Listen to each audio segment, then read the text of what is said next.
A very warm welcome to you. We are in Wuhan, in the province of Hubei in central China, the river city. 10 million population, many in the city excited as we get into the knockout stages of the Dongfeng Citroën 2012 BWF World Cup inside this Wuhan Sports Center. And we're looking forward to this quarterfinal clash between Germany and the hosts and favourites China. This is how it finished from the group stages. China 100% record after their wins over Indonesia and South Africa. The Indonesians came through as well. In Group B, Thailand and Chinese Taipei just about scraped through in their battle against the Netherlands. Korea and Germany, who we'll be seeing shortly, put pay to Australia's hopes. They've gone home. And in Group D, Japan winning that group, and Denmark coming through in second place, along with the USA in third. So this is what it meant for the seedings. China were number 1 seeds, Korea number 2. That means they could meet in the final as they did 2 years ago in Kuala Lumpur. Japan and Thailand were the next highest seeds, with Denmark, Indonesia, Chinese Taipei and Germany all knowing that they could meet China when the draw was made here in the Wuhan Sports Arena last night. But this is how it all came out. China against Germany, and Thailand v Denmark is going to be a cracking game. Chinese Taipei against Korea should be pretty even as well, with Indonesia and Japan. South Korea, Chinese Taipei, by the way, and Indonesia, Japan, they're being played tonight. Thailand, Denmark will be going on one of the adjacent courts here this afternoon. We've had some fast smashes last night. Very impressive, wasn't he? Fu Haifeng, and easily beat his previous effort when he hit one at 290. A couple of the Malaysians there in the top 5 hits as well. As for the women, well, no Chinese flag on there yet. That might change maybe later on this afternoon. Camilla Ruttejul of Denmark leading the way for the Danes as far as hardest hits. But our focus is on this match. I'm Richard Kaufman, and a warm welcome then to this World Cup clash between China and Germany. We'll look forward to the matches here this afternoon in the company of Steen Petersen, former coach of Denmark, now involved in some capacity with the Great Britain setup ahead of the Olympics. Here's the lineup for this afternoon. Of course, it's the best of 5, so I think it's fair to say a fair chance we might not see the last 2 rubbers. Wang Yihan up against Karin Schnasser in match 1. Wu and Wang, formidable women's doubles pair, up against Nelta and Hedrich. And then Wang Xin up against Carola Bott. Whether we see Zhao and Chan against Goloszewski and Schnasser, and Li Shuri against Fabienne Deprez, well, remains to be seen, because Steen, it's fair to say, it's a very strong Chinese lineup and a not very strong Germany lineup. Yeah, exactly. China is at their best. In my opinion, the 3 best women's singles players at the moment in the world, and the 2 best doubles, number 1 and 2 in the rankings, and a German team without their 4 best players. So it's going to be a really tough task for the Germans.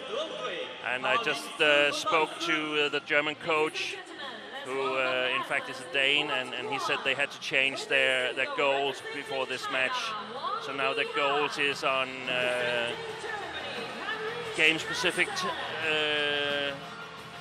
targets. They want to stay on court as long as possible. They want to see if they can succeed with some of the issues that they've been working on in the practice and so on. So a German team that knows they're not going to be any threats to China in this team match.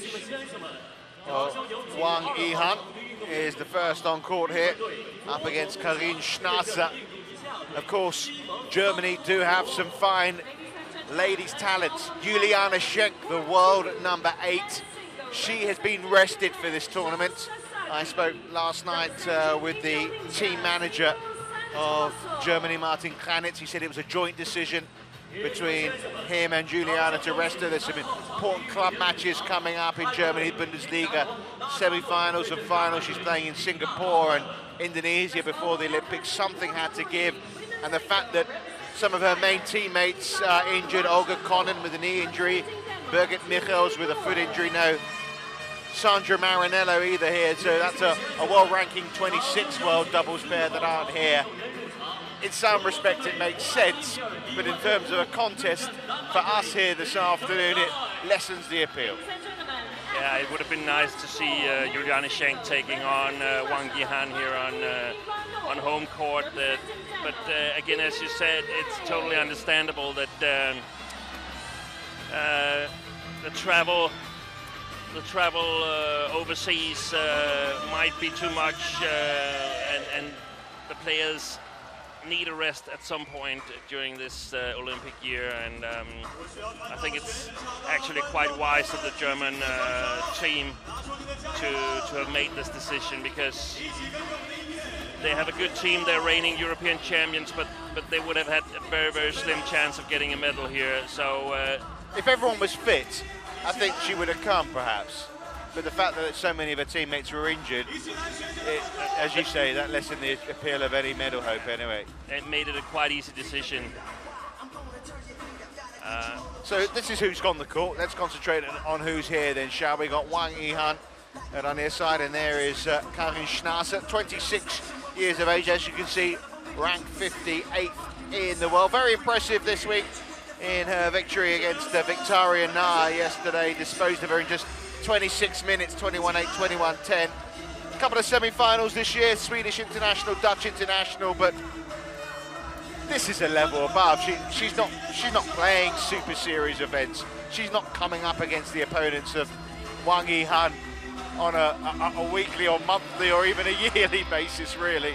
So this is a really new experience for her, up against a classy opponent like Wang Yihan. Yeah, and probably one of the great experiences in her career, together of course with winning the European gold, but this is something that she'll remember, playing China in front of a home crowd. And Jakob Høy, the German national coach, said that she was quite satisfied with her performance yesterday, showing that she was actually able to play with Ji Hyun-sung of Korea for about 40 minutes, giving her a run for the money before running out of steam. Yeah, 21-18, 21-11, that scoreline. For Wang Yihan and for Chinese women's badminton, this is a huge week for them in so many respects. First of all, what happened 2 years ago in Kuala Lumpur, Wang Yihan, she lost her match in the singles against the Koreans. And then also when you consider there's 4 Chinese ladies in the top 4 of the world rankings, only 3 of them can go to the Olympics. And we saw yesterday from Wang Shixian that pressure may be telling in her singles match.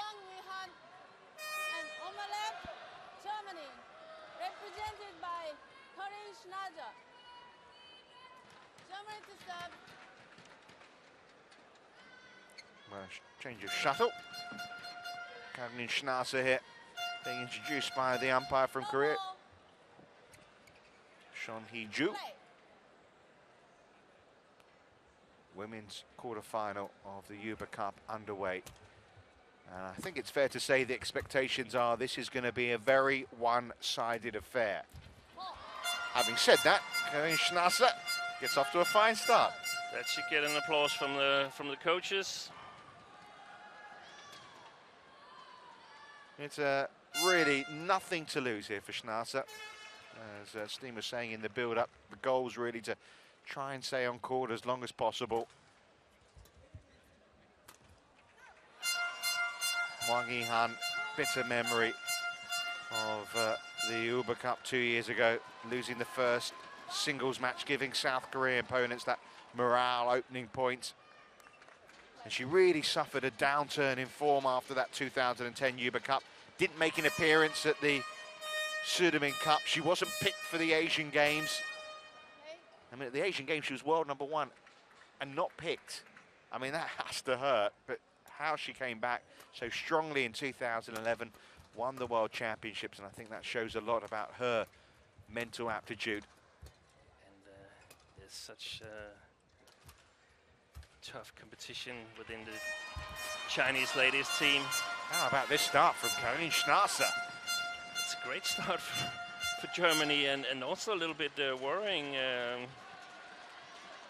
Not particularly in this match, but it's not the way you want your player to come out playing the starting match. Well, I talked about what happened 2 years ago, and she lost that opening point. And you know, there's a lot of pressure. Who will be playing who, and in which order when it comes to the first point one. That's just long, that flick serve, but you know, a lot of pressure on, you know, who play who. I mean, Wang Shixian's not in the starting lineup today after she lost the first set, first game, didn't she, in her singles match yesterday? And the Indonesian girl pulled out, didn't she, in the second game? So she didn't even have a chance to retrieve the situation.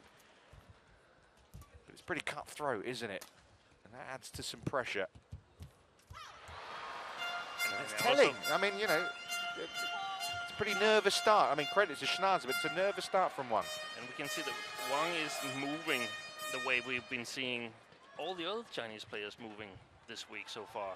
They've just been coming out, steamrolling their opponents, but that's not the case here. She's a little hesitating in her movements. Yeah, there's a little bit of that. I'm saying yesterday within the Chinese, the women's doubles pair as well, they struggled as well. I sense there's a real tension within the Chinese ladies squad. Less so the men. They look supremely confident. And sometimes from where we're sitting, we see the Chinese as the big favorites for this Hubei Cup, and that's brilliant. What a great save. That might get her going. Yeah. But there's no doubt that it has taken its toll on the Chinese that they're not the reigning champions of this Hubei Cup. So they really are out to prove a point now. Permanent grief is the way it was described by Coach Yi Longbo in the build-up to it. Permanent grief. I mean, there's a lot of redemption to be had this week, but sometimes it can weigh even too heavily on your shoulders.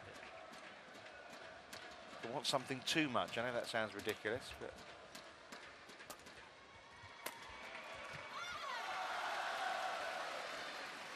she's awoken from her slumber, that's for sure here, Wang Yihan.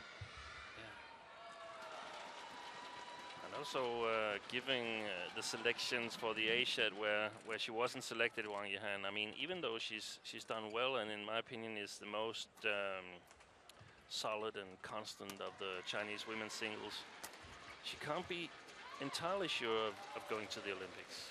No. I mean, it would seem unbelievable that the woman that won in the arena where the Olympics is being staged 12 months later wouldn't be going. But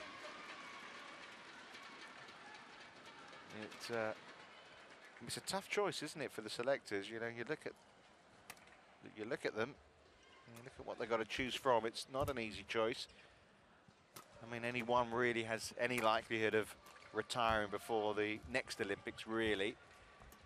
And any one, in Wang Yihan's case here, has won a world title.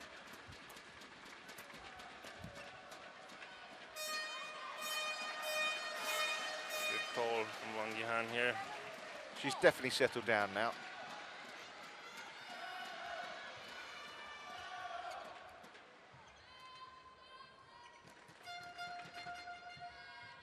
She's had some real ups and downs in her career. She's been number one. I mean, she had a long run at number one. Won 7 titles in 2009. Then those problems post-Hubei Cup. And then back again. Here we have Wang Shixian. We were just talking about before, weren't we? Spectator here this afternoon. And not really able to do anything good for herself today. She just has to sort of hope for a not so good performance from one of the other. Yeah, I mean, it's a weird scenario, isn't it? That, you know, you want your team to do well, and you want to be part of a winning Hubei Cup team, but you also have your individual goals, which is of course to be in the Olympics. A nice 3-1 victory with a loss to one of the ladies singles. That's probably what Wang Shixian is hoping for in her own mind. Probably not telling anyone, but it would be human if that was the case. Sure, listen, I totally understand it. I'm sure if I was in her shoes, and of course never come close to anything like that, but I'd be thinking exactly the same. 9 of the last 10 points have been won by Wang Yihan here. And very much controlling now, and dampened Schnasser's early enthusiasm.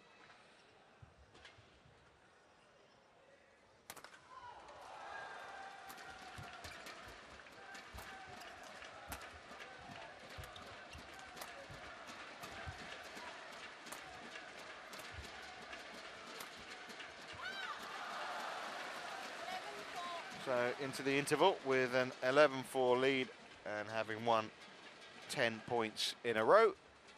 Fair to say, supremacy is very much now grounded into this match.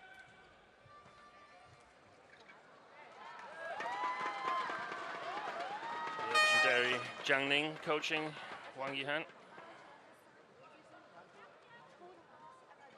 I mean, since she was dropped for the Asian Games, 21 tournaments, 14 finals, 10 titles.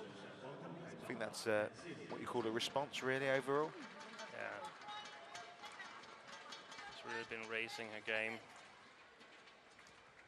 Only one win this year, made 3 finals. That was the Malaysian Open.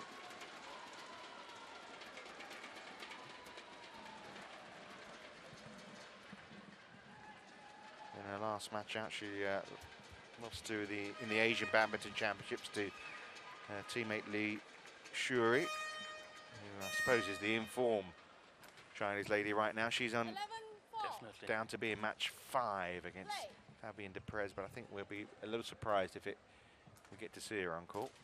Of course, unlike the group matches, not all 5 games are played, so if China do go 3-0 up, we will stop there.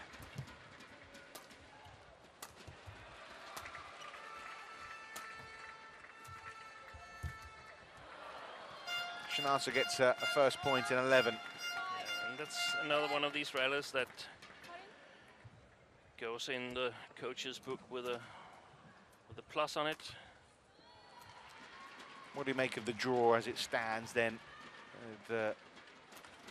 Japan #2 seeds, but still a chance, isn't there, the way it is, that we could have that Korea-China rematch in the final? Yeah, the lower draw is very very tight. Anything could actually happen. Chinese Taipei playing Korea. Slim chance. Korea quite a big favorite there, but all other 3 teams could, if they have a good run, we could see them in the final on Saturday. The Indonesians were extremely pleased with the draw yesterday when they saw that they had drawn Japan and avoiding China. And what about the Danes? I mean, they're on court now against Thailand. What do they think of the draw? Obviously, they know that they have a chance if they win today to assume they think they're going to meet China in the semi-final tomorrow. The Danes were pleased as well.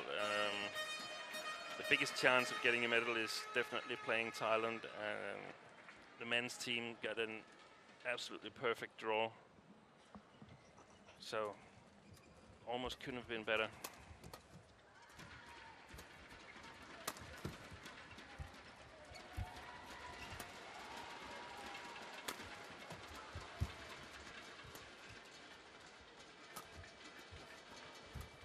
Great retrieval by Schnasser here.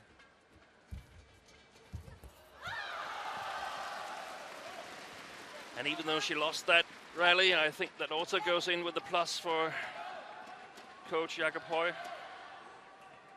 Well, she was part of the 2008 Hubei Cup side that produced Germany's best ever performance in this championship when they won bronze.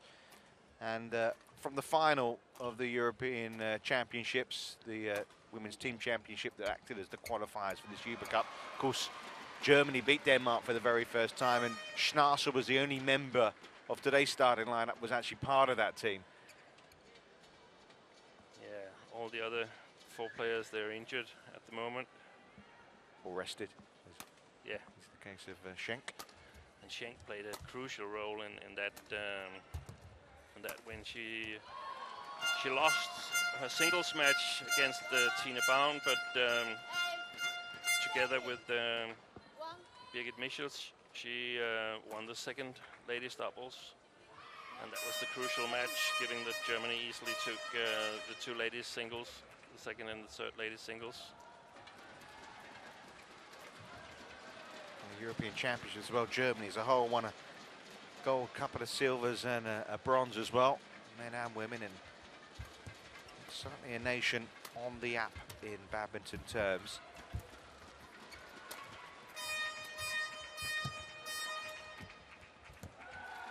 And she's trying to play her shots here, isn't she, Schnarser? Lovely little cross court there. Nice tight to the net, but she's getting the run around, isn't she? Dig it in, but again, lost the point, but a lot of positives to take from the rally. Yeah, and she's playing the best I've seen her play, because the pace is so high, so that's what you often get from meeting opponents that are actually a bit better than yourself. That you can play freely and you get challenged and you got nothing to lose, so you're able to bring the best you got in you.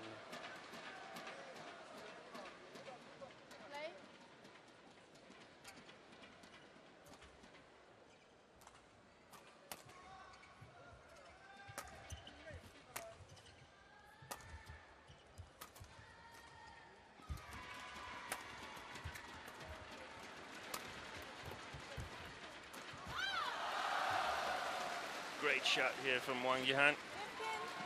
A little deception, takes away split seconds of the German player's footwork. Some nice pictures here.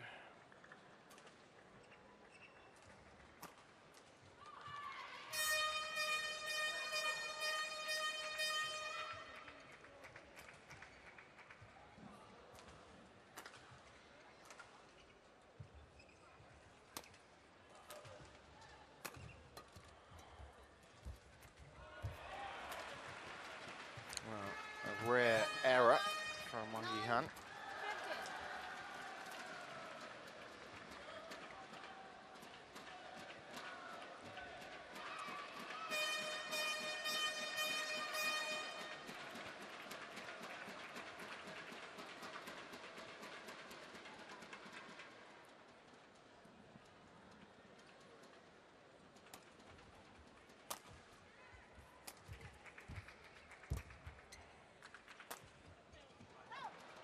She's hitting a really nice reverse slice from that backhand side, Schnarser.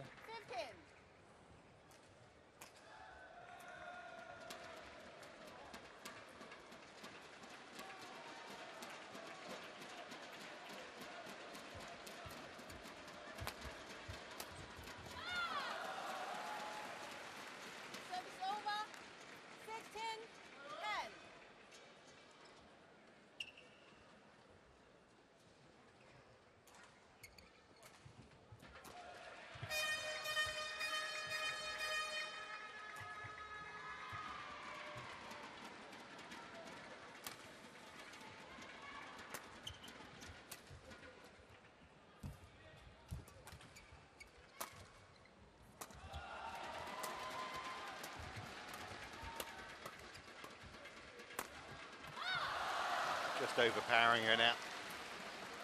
A little bit too short from the German girl and immediately punished by Wang Yihan.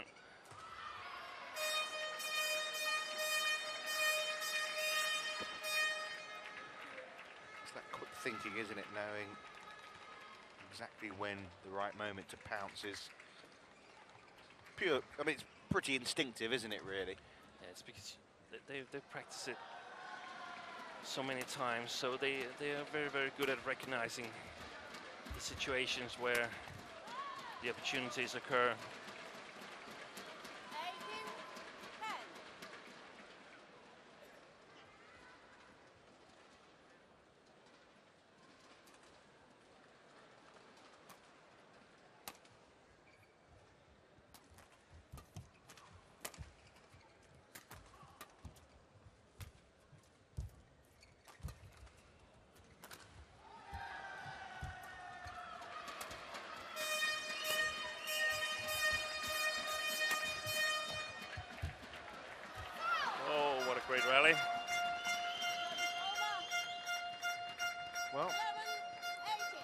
11 points on the board for Schnauzer. And I don't mean to be disrespectful, but in some way, kind of a moral victory.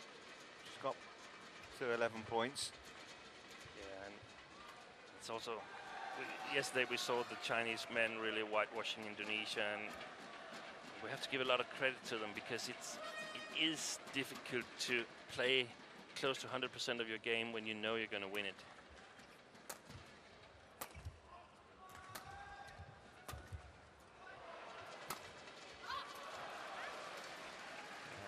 Flat-footed for once there, Schnauzer.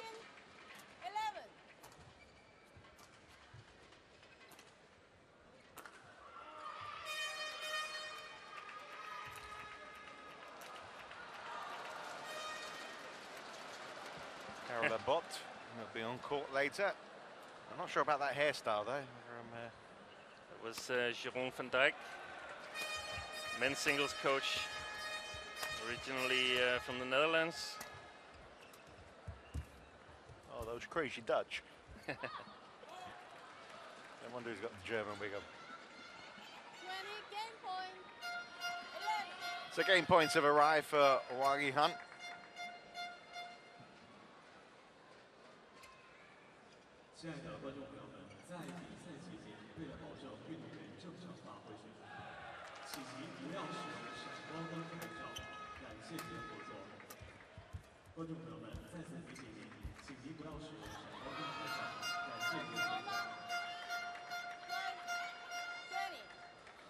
Trying to play that a little bit too close. Happened a couple of times for Wang Yihan.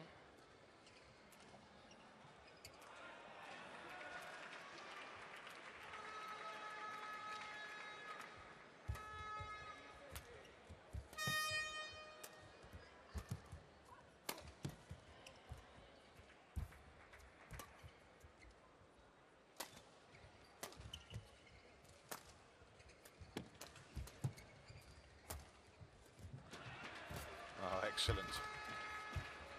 Both players. Brilliant. That's going wide. Wow, what a point that was from Schnauzer. 13,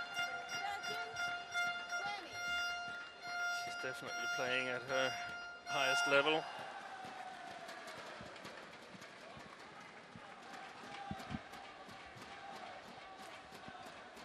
Yeah, she has won in Hungary a couple of years ago, Schnauzer. But yeah, this is excellent level of badminton she's playing here against the world number 2.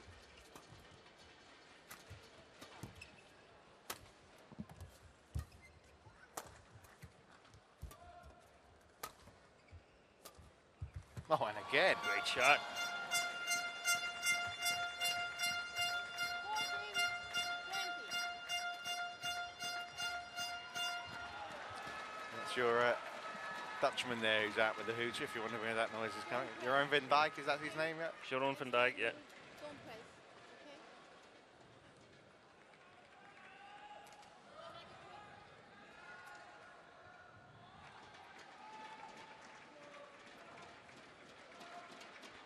Well, she saved a couple of match points, game points rather.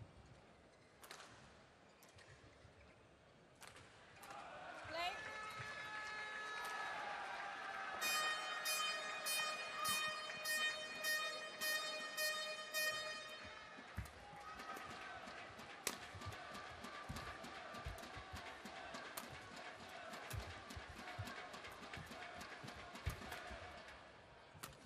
Lovely control of the net.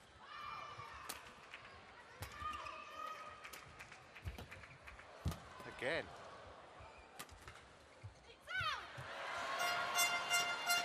And you can say Wang Yihan's getting a little frustrated, isn't she? She thinks she's playing some winners and it's coming back. Look at that. From her knees. That's some footwork that we've never seen before.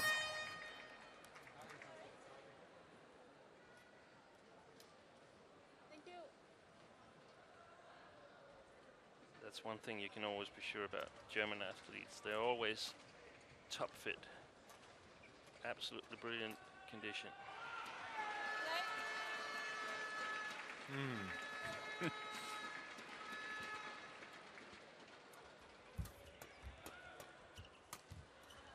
good for her knees, isn't she?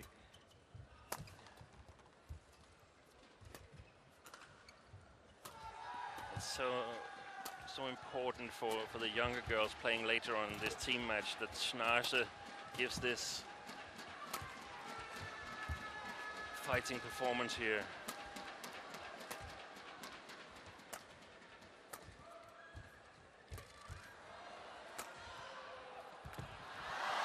Well, the 24-year-old from Shanghai, Wang Yihan, does take the opening game, but it really was a fighting display from Karin Schnaase. 21-15 in the end, the scoreline. She really couldn't have hoped for much more than that. Clubhouse leader.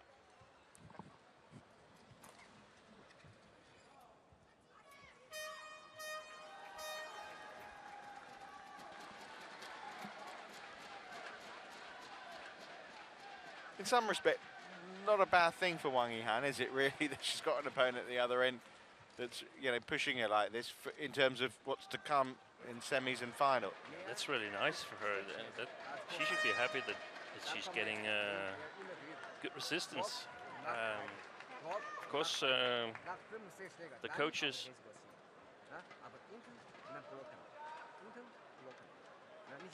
Schiebt den immer so rein, ne? Genau, blocken. Ich spring rein. Genau, und ab und zu mal rüber. Aber extra hier mal. Ne? Und vor allem, du machst Tempo-Wechsel sehr gut. Mach immer so, ab und zu angekreuzt hier. Bisschen mal höher. Das ist auch sehr, sehr gut. Ne?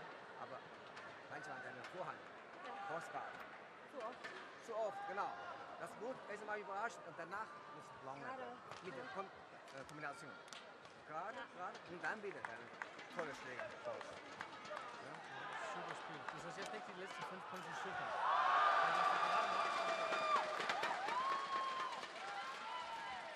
Well, as you'd expect, I mean, they're giving her plenty of encouragement, aren't they? Telling her how well she's played there. Clock 1, 20 seconds. Clock 1, 20 Anything else you picked up at all? No, I'm not that strong in German. There was something about playing a little bit too many short strokes from the forehand side. But well, there's the statistics. You can see Wang Yihan definitely dominating at the net. But apart from that, not much between them.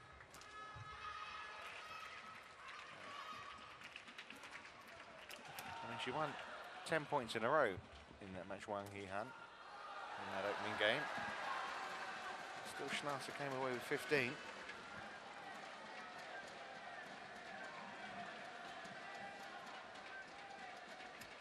sometimes in these matches, a player can actually discover that she's capable of competing at a higher level than she thought herself before this match.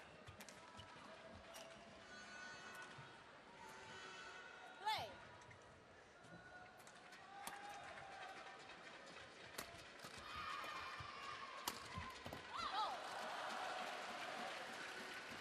One love. Chinese coaches, they will be thinking ahead now. They will be thinking, tomorrow we're meeting either Thailand or Denmark, and in the final, hopefully Korea, so we can get a revenge. So are we going to play Wang Yihan? Does her game look good enough, or do we see some weaknesses? I suppose you've got to think who's going to be the #1 player.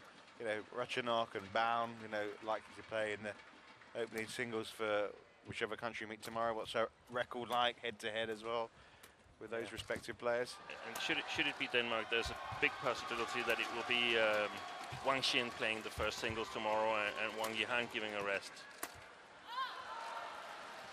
Because Wang Xin has Love. an amazing record against Tina, never lost to her. But also against Korea, you want to pick, let's assume that Korea reaches the final, you want to pick the strongest opener because you don't want to get behind 1-0. As happened 2 years ago. And sort of open the door for the Koreans. They have quite an excellent first ladies doubles as well. 3 love. Well, new game. Schnaase needs to start again. Yeah, and a little bit more difficult because she was, of course, getting a lot of praise from the coaches, and now she has to go out and do the same one more time, and hopefully a little bit better even. that's really difficult. Wide from Wang. First point on the board then in this second game for Schnarzer.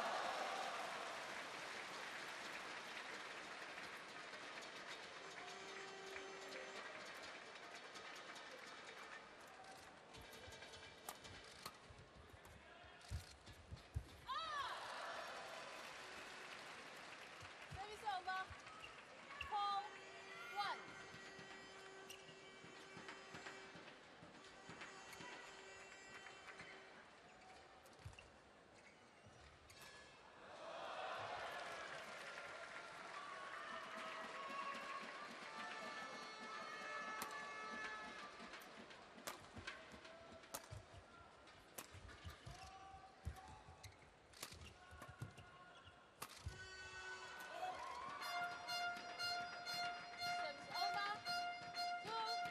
2-4. Well, she played the opening game against Kerry Lee Harrington in their match against Australia. She only dropped 3 points in total, Wang Yihan.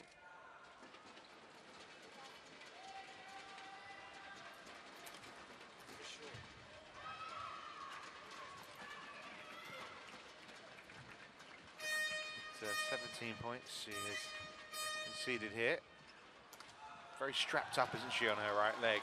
Yeah, noticed that as well. Well, it's pretty common to see it up, but that's pretty heavy strapping, isn't it? But then again, if she wasn't playing today, she would be practicing instead, and that would probably be even harder for her. 5-2. Service over.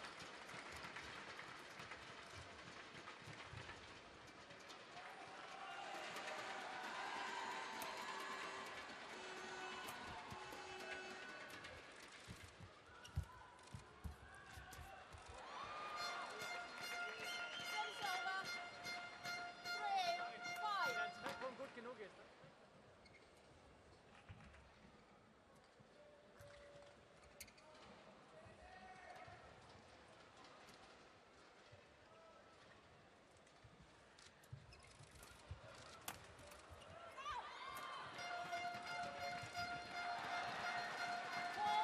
And it's got a little tighter again.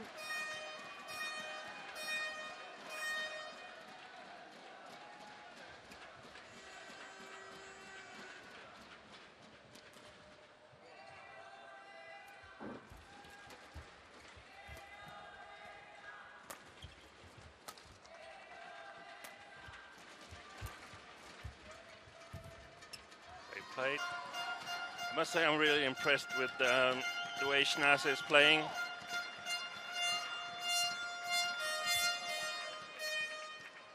Being a great example for her younger teammates.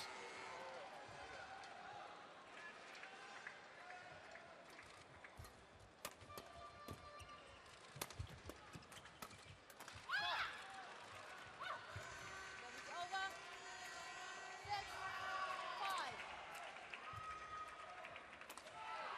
And she's not used to this either in terms of being first out and having to come up against, you know, in these team events, because Schenk obviously has been leader of that team for a little while. And it's not so easy, but of course there's no expectations on her in this match. So that's one of the things that I think she's done really well. She's definitely raised her game, being the team leader, so to speak. Also the most experienced player in the German team, present here in Wuhan. Service over. 6-all.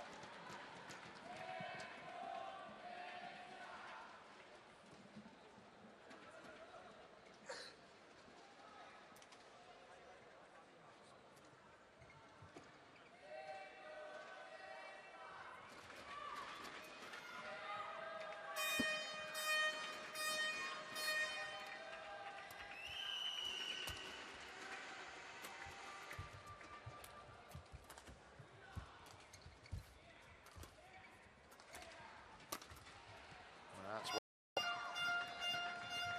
and Schnarzer takes the lead in this second game. I'm beginning to think that we don't get to see Wang Yihan playing tomorrow, no matter if it's Denmark or Thailand they're playing. I mean, that's as harsh as it is, isn't it? Yeah, it's just she doesn't seem at her best, and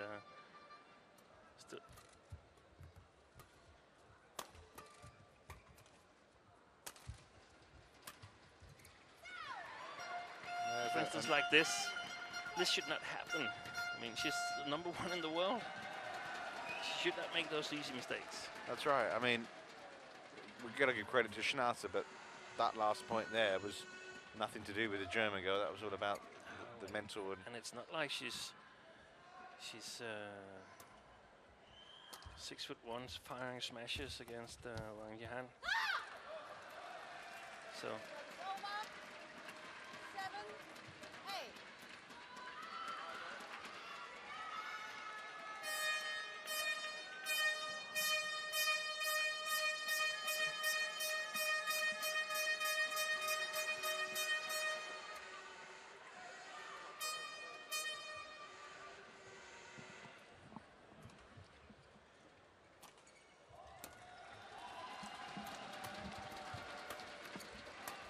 Well played.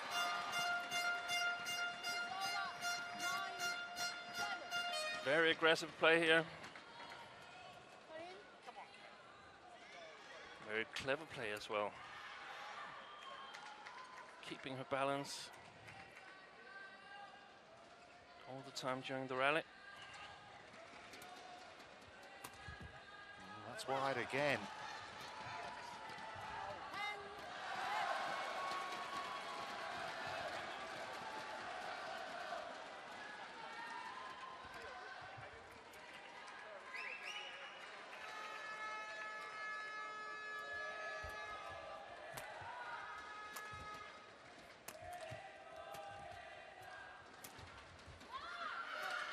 Just missed the line this time from Schnatter.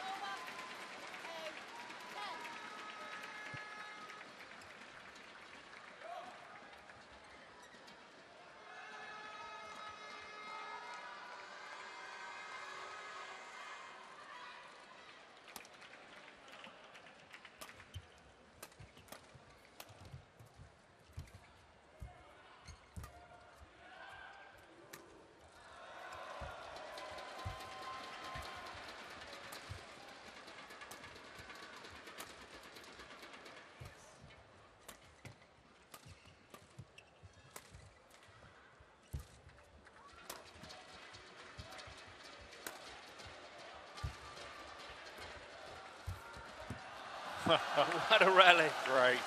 Absolutely super. 9, 10.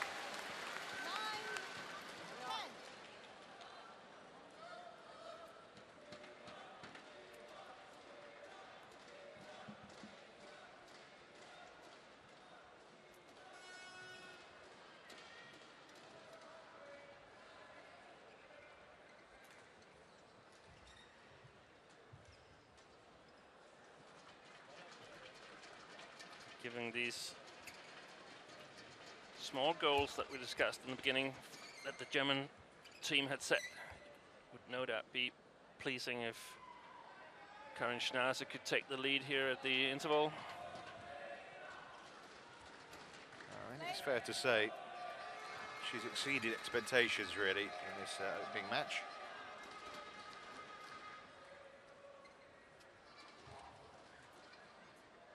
Been on court 35 minutes. It's even better than against Ji Hyun-sung from Korea, the girl she played yesterday.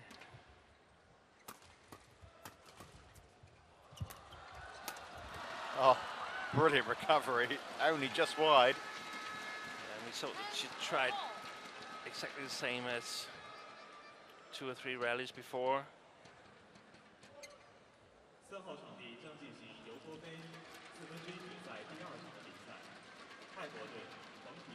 Opening up with the smash and try to follow up on the front court. We will have the second match of Hubei Province women's Well, Wang Yihan does go into the interval lead, but once again, she's being made to really work hard for it. Credit to Karin Schnatter here, who's producing some of the badminton of her life.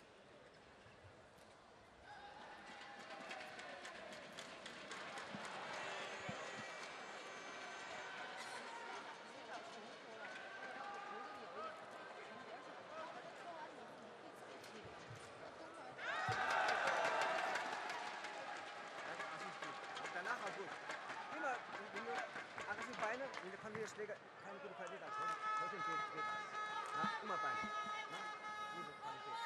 20 seconds.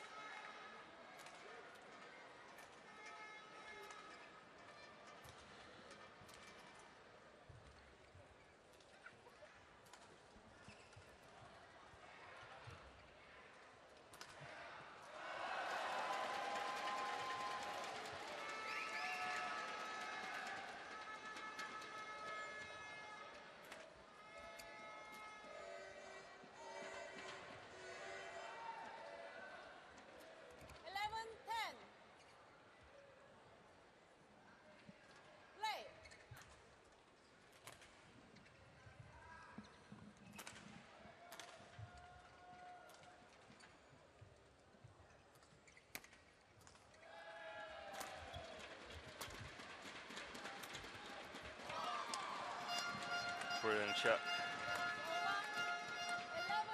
11-all. Wunderbar, as they say.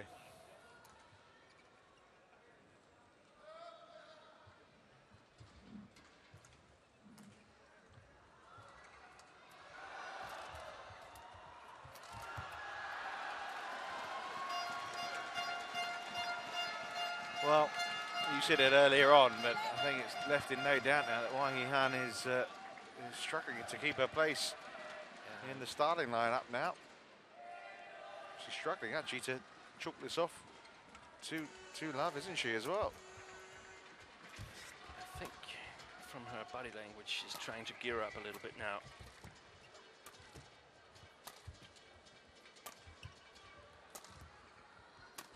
Schnaas is inspired there. Some wonderful shots here again. Look at that. Well played. Excellent shot.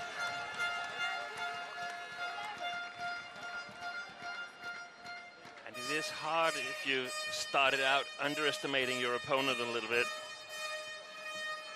And then I just thought when she went on that run of 10 points in a row that was it now, you know. and probably so did she.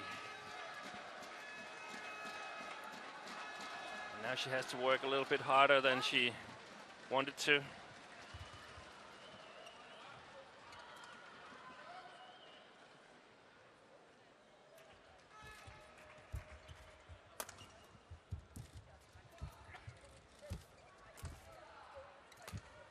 That's out again.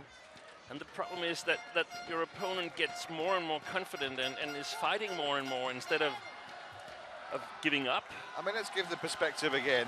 This is the world number 2 up against a player just inside the top 60 of the world, a player who never gets to play anyone of this caliber before, doesn't play Super Series events and the like, that normally wouldn't be Germany's number 1, but of course Juliana Schenk is in here along with a few others like Olga Kohn, and she would probably be number 2, would she, really?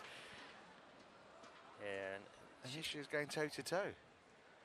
And actually Schnaas would be the 3rd women's singles player. You have also got Olga Kohn, who won the national title, didn't she? Yeah. Originally from Belarus, but now representing Germany. She's been in a couple of countries, doesn't she? Yeah. Belarus. I think she was in Poland as well. Yeah, she was. Yeah. But another winner from Karin Schnaas, and I must say that's surprising that she's able to hit that many winners. And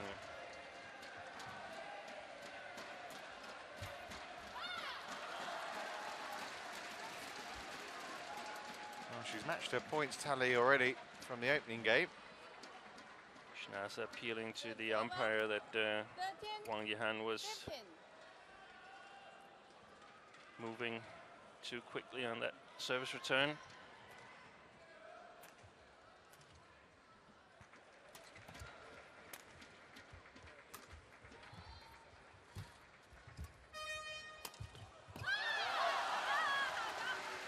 There's no doubt about it.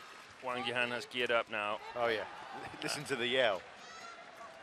It would be important for Schnaas to keep the control, keep the initiative in the rallies, because I think there's been some weaknesses in the defense of Wang Yihan. Second match of Thomas Cup quarterfinals, men's single, representing Russia, Ivan Sosonov. Representing Denmark, Jane Jorgensen.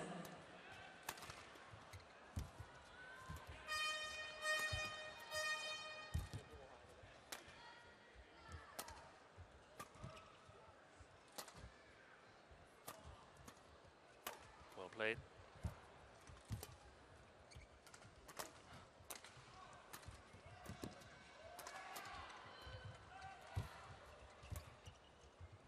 Another super rally.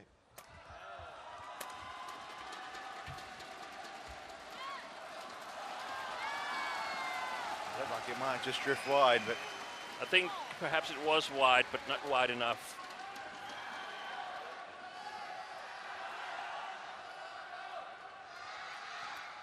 yeah, right on the line.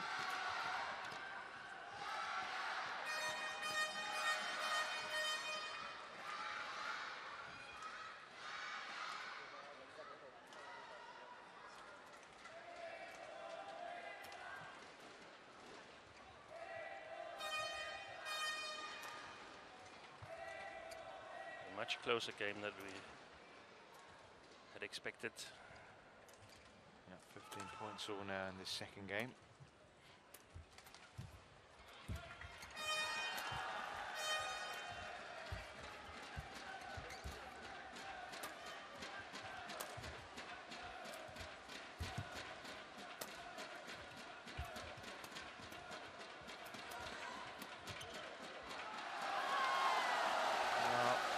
Back in front again, Wang Yihan. My goodness, it's been a struggle.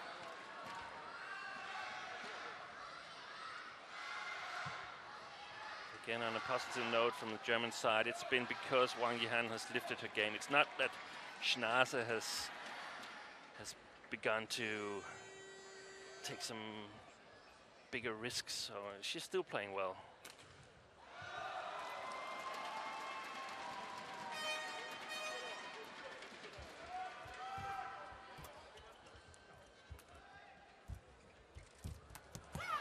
Excellent shot at the net. Well, as we said at the start of this second game, you know, it's not easy. She played really well first game, you know. Coach is telling her how well she's played. To follow that up was going to be really difficult for her. She's now bettered her score from the first game. She's done it. She's played even better in the second game.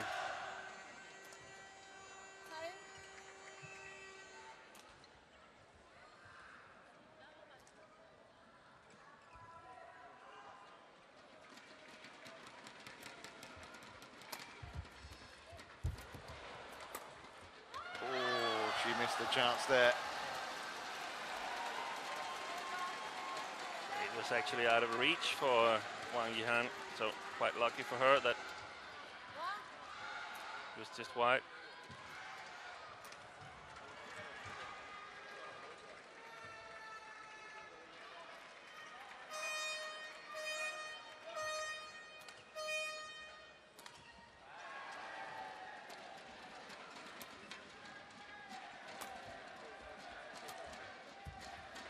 Oh, What a brilliant retrieval. shot. Well, she's going to get the point, but still an excellent shot in there from Schnaase, but it's 18-16 now. This one here, brilliant. Got the angle as well. Did well just to hit the shuttle.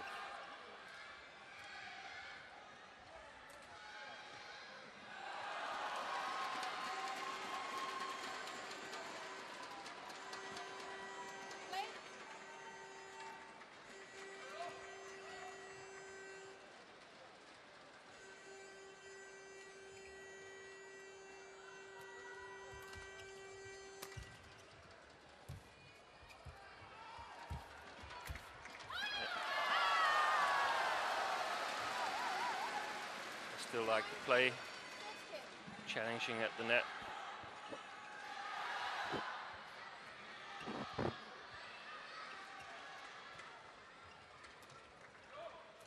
Wang Xishan might be coming into play tomorrow.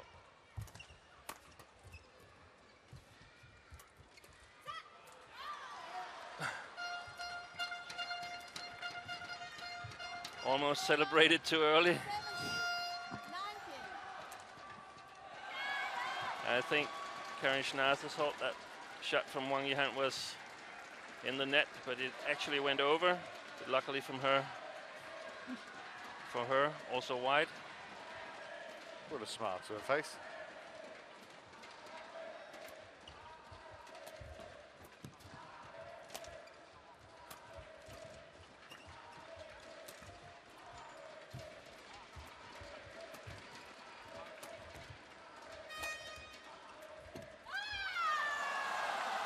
Well, it's taken a little while to come. 47 minutes on court, but they are match points for Wang Yihan.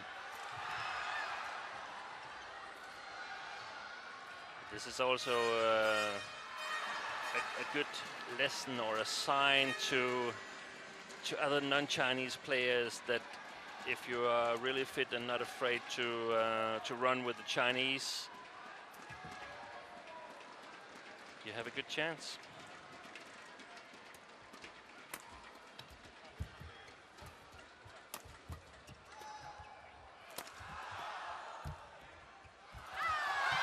What a fitting rally to end the match. Wang Yihan celebrates, but even in defeat, Karin Schnazer should be celebrating too. Superb performance from Germany's #1 here this week. Schnazer taking 32 points in the match.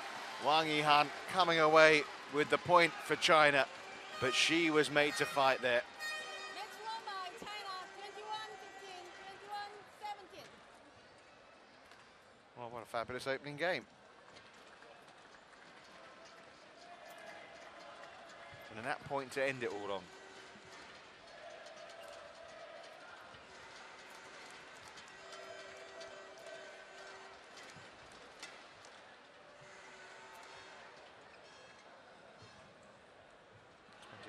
Then 21-17. And China 1, Germany 0. Yeah, and of course credit to Wang Yihan for finishing it off on a day where she didn't really got her game going. Yeah, it was a pretty tight affair. Just getting some comments from Li Yongbo.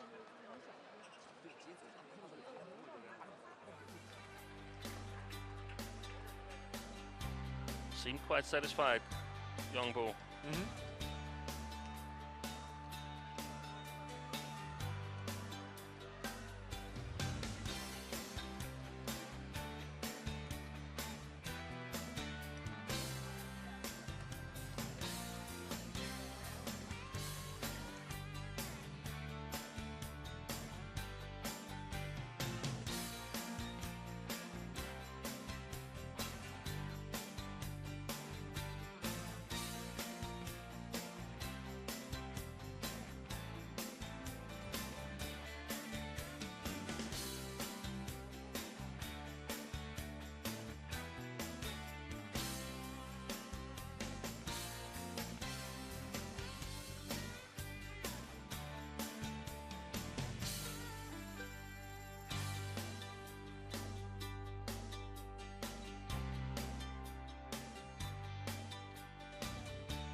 So after that terrific opening women's singles match, it's over to the women's doubles. Wang Yihan putting the first point on the board for China.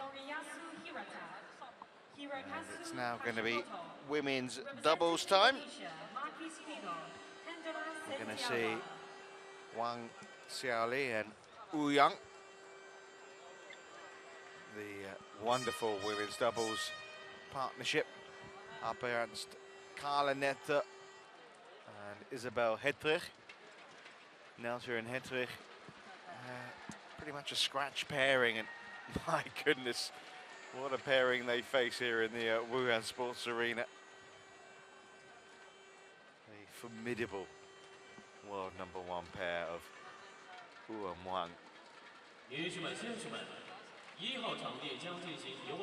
If there was a golfing class in terms of, on paper, the world rankings, achievements and in terms of formidability of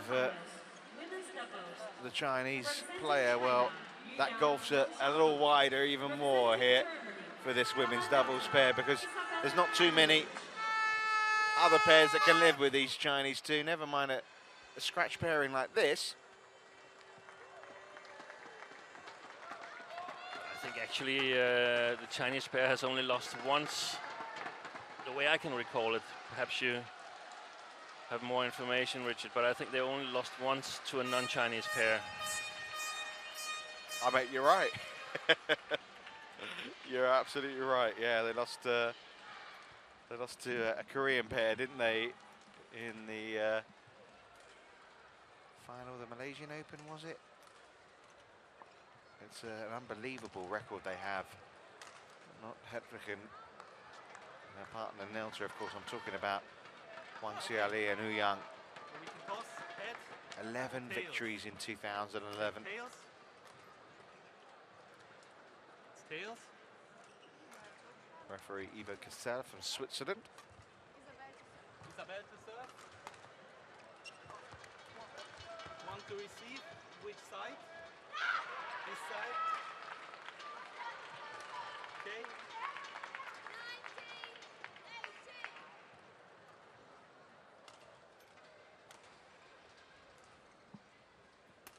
So Nelter and Hedrich. Well, they've pretty much just come together at this Hubei Cup. Played one match, they lost in 3 games to the Australians Viren and Chu. Played with different partnerships in the game against Korea. Nelter played with Goloszewski and Hedrich with Bot. But what can you say about Wu Yang and Wang Xiaoli? Formed their partnership, first of all, in September 2010. 20 tournaments, 19 finals, 14 titles. That's amazing. As you can see, they haven't really played very much in 2012 after that unbelievable 2011. They have only played in 2, lost 2 finals. So I suppose you could say they're looking for their first win of the year, but you're just putting out there that career win-loss for Wu Yang. She's the golden ticket, isn't she? Yes. Already an Olympic champion. She's a formidable player. So strong, physically, excellent technique.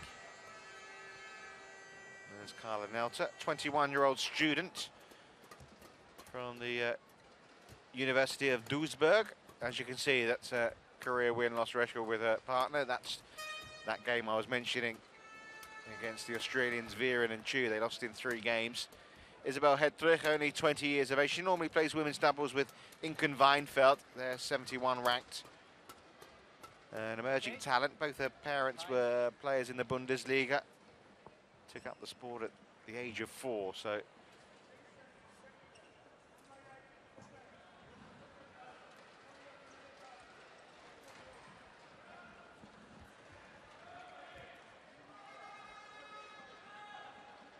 Carola Bott, you saw there, getting some much needed nutrition before her women's singles game, which will be the next game on. But our focus, of course, is on this surely one-sided women's doubles affair. But let's see if they can surprise us again, Richard. But listen, I'm ready Schnauzed and hoping to be surprised. Ladies and gentlemen, on my right, Germany, represented by Carla Nelter, Isabel Hedrich. Anyway, it's On my left, quite a young German team, so there's no doubt that they will benefit in the future from this experience. Germany to serve, Isabel Hedrich to Wang Xiaoli. Love all, play.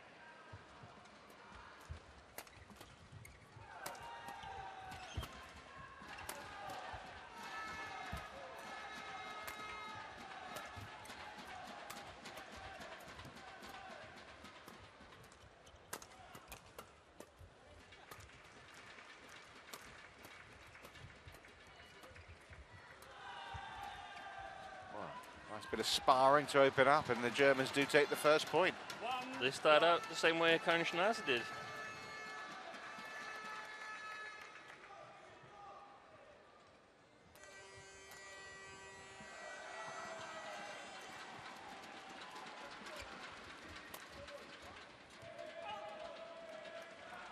Service over.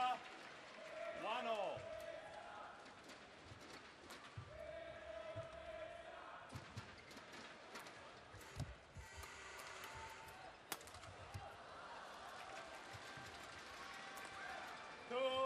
One.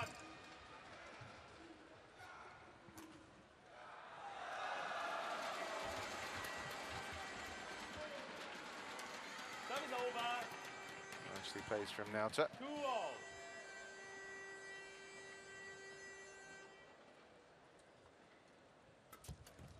Interesting that they should put this pair together, because Goloszewski's here. Nauta's normal partner is Goloszewski. They're ranked 69 in the world. So obviously the coaches have decided for some reason to put these two together up against such a formidable partnership. They might be considering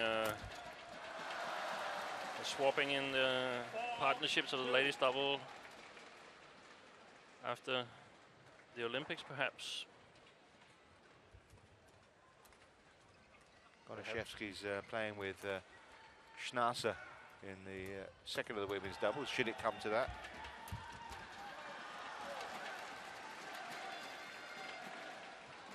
Five, 2.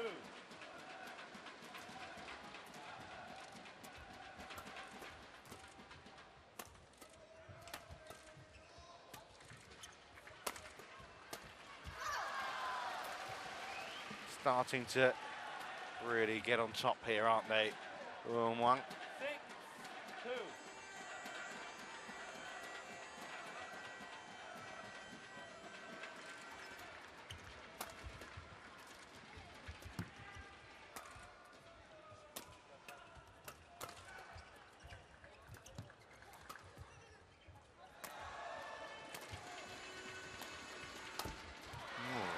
There.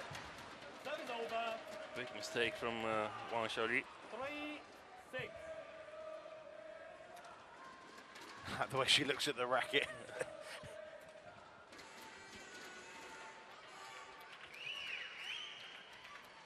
Let. 3-6.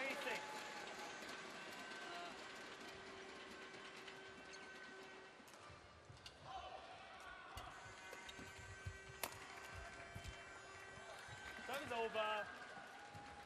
7-3.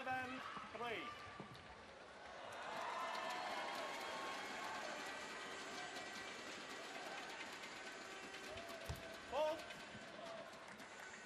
Service over. Full call. 4-7.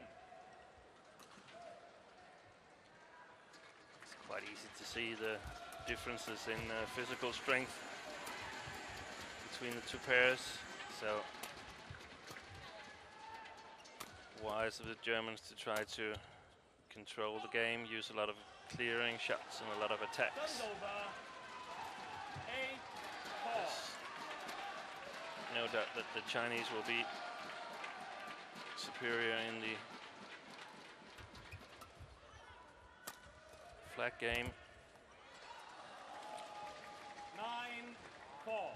and the defense will also be an area where the Chinese have big advantages.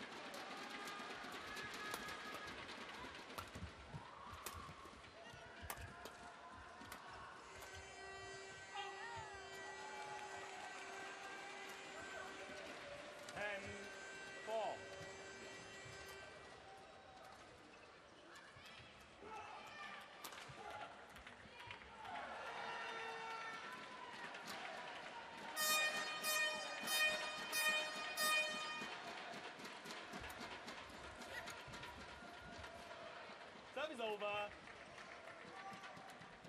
5-10. Getting the luck of the net cord there, Germany.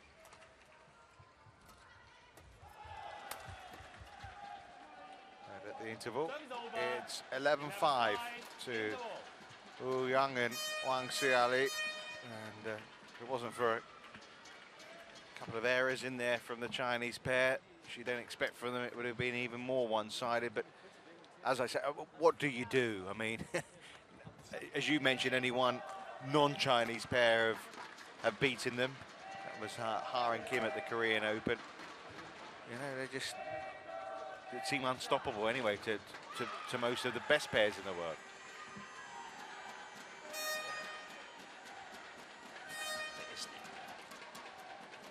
Nothing much you can do apart from what the Germans decided before the match. Set some small goals, focus on other things than winning points, making the right choices, look for small signs of improvement. 11-5.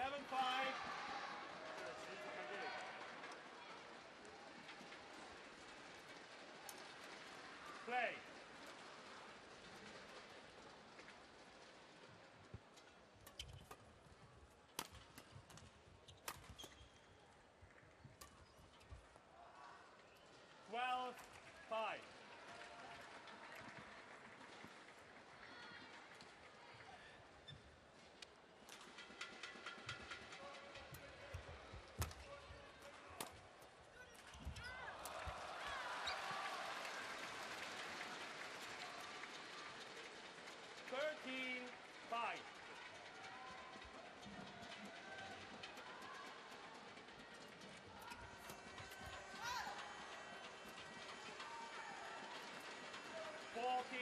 Points are slipping away a little bit too fast now for the Germans. Yeah, somehow need to get a foothold back in this game, don't they?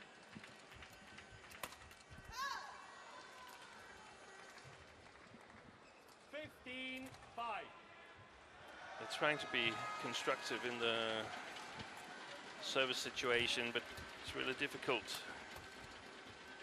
because it has to be so accurate, otherwise they will get punished very, very quickly. 6-15.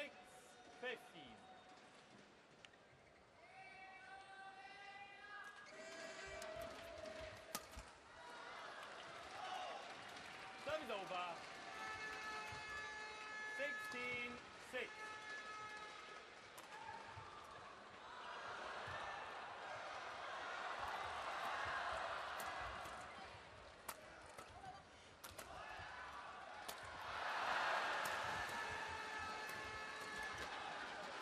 Surprisingly, these two were voted the BWF Ladies Player of the Year. You can see the German smashes. Yeah, one went down here, but it was more due to a lack of concentration from Yu Yang than actually quality in the smash. There's simply no match for the Chinese. They just brush the smashes away like annoying mosquitoes. I've had a few of those this week. White. 18-7.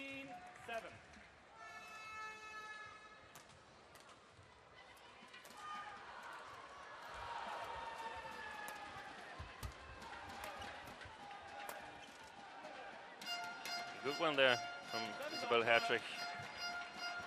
8-18.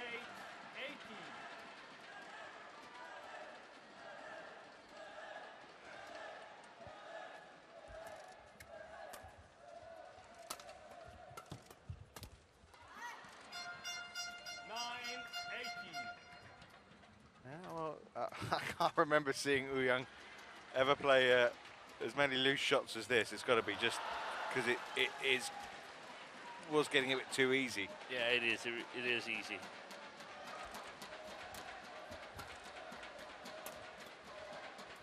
You know, you don't have a record like she has playing shots like that.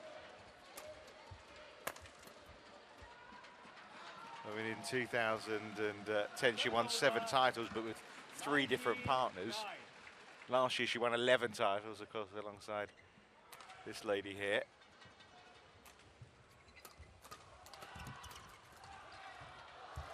I forget again.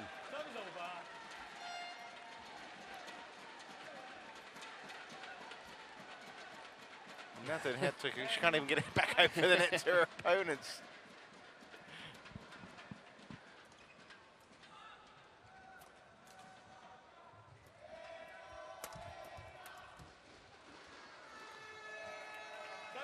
Missed hit from Wang Xiaoli, but turned out successful. And it's brought up game points.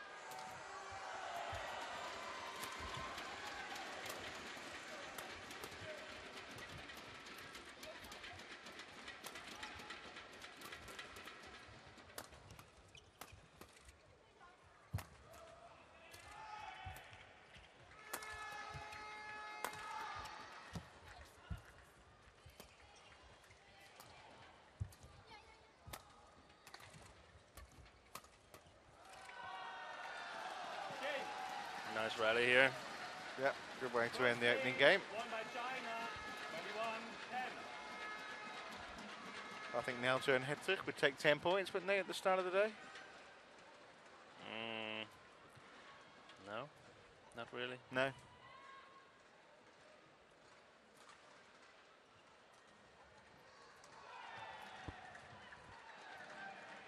Seven or eight would have been my bid. No, I'm saying they take it, as in it's better than they maybe expected to. Yeah, exactly.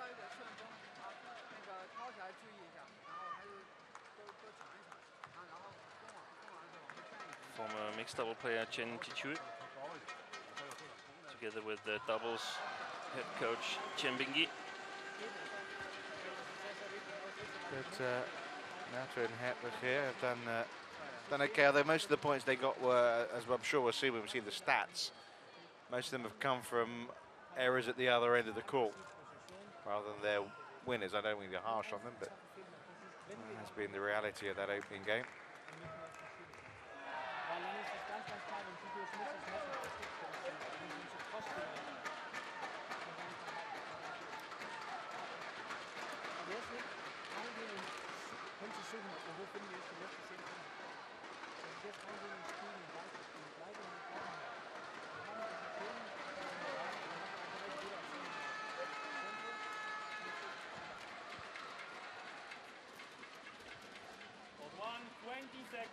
Well, 4 winners from them. 20 seconds.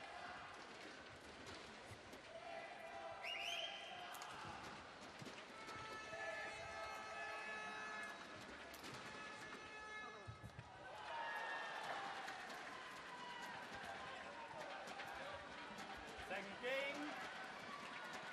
Level. Play.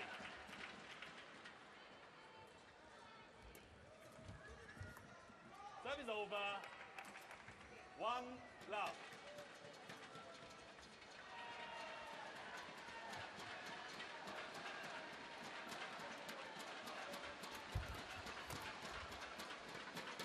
Two love.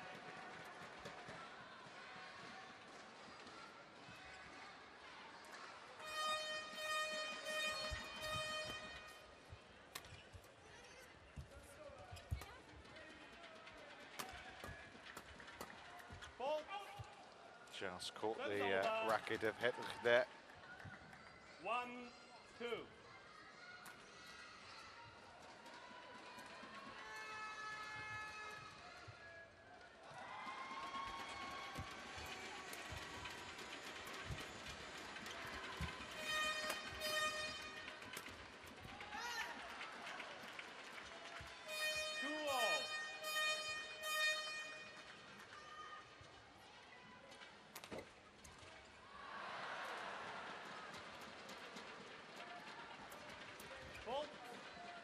I suppose these two as well are the only ones in the Chinese team actually supremely confident of their places. Yeah, I think the second ladies doubles as well is quite secure, even though they were in quite big trouble yesterday against Indonesia. But the way I see it, at least, the third ladies doubles pairings with Cheng Shu and especially Pan Pan is not as strong as the second women's doubles. But yeah, That is over. 3-all. there's no doubt about this pair is playing here. Could actually be interesting to see a match between Yu Yang and Wang Xiaoli, and a couple of the men's doubles that has already left the tournament from South Africa. Quite positive the Chinese women would have a good chance of winning that match. Yeah. Do they ever have matches like that against the men? Not that I can remember.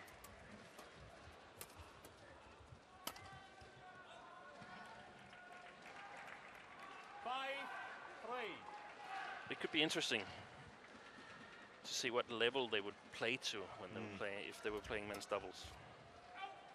Service over. In terms of, I mean, they're hitting it only around 200, aren't they? 200 kilometers per hour. Yeah. So they haven't got the same power as you'd say the majority of the men, but their combination is such that they'd still be a very effective pair. Yeah, and they got great control. 5-all.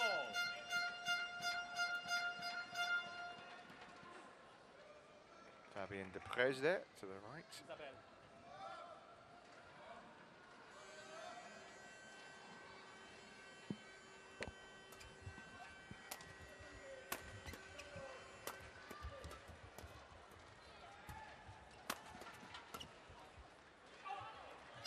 Melter did well there, didn't she? Few right at the body, which she dealt with. And the intensity has gone down a little bit with the Chinese pair.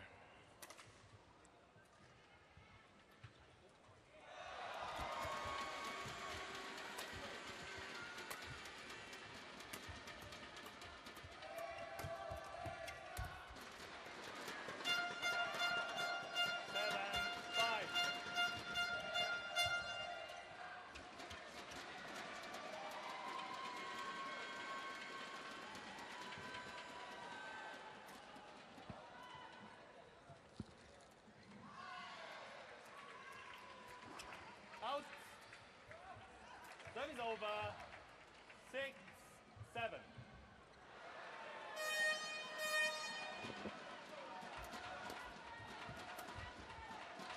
4号场地将进行康普杯分杯决赛第3场比赛。俄罗斯队伊夫金尼·罗米比恩、萨尔基姆列夫对阵丹麦队乔纳斯·哈斯伍森、马德斯·彼得森。We will have the third match of Thomas Cup quarterfinals. Men's double representing Russia, Evgeny Trevin, Sergei Nuebev. Representing Denmark, Jonas Rasmussen, Konrad 7-all.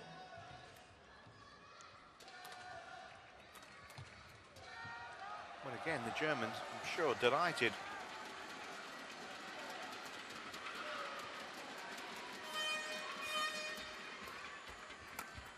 Karin Schnauzer certainly has led the way here, and the scratch pairing in the women's doubles are doing themselves some justice.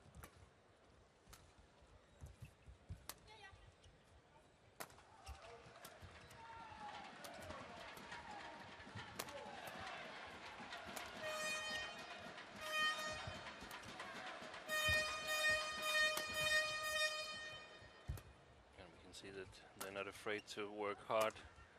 The German girls here sometimes at the pairings when they play the Chinese, they know that they have no chance of scoring, or virtually a very slim chance of scoring, and that means that they take stupid chances,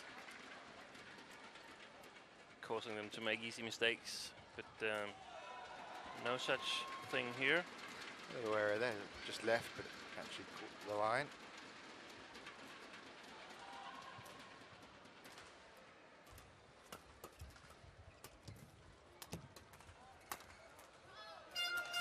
Service over. No players present from the German men's team, of course, as they're playing tonight against Korea, just like yesterday.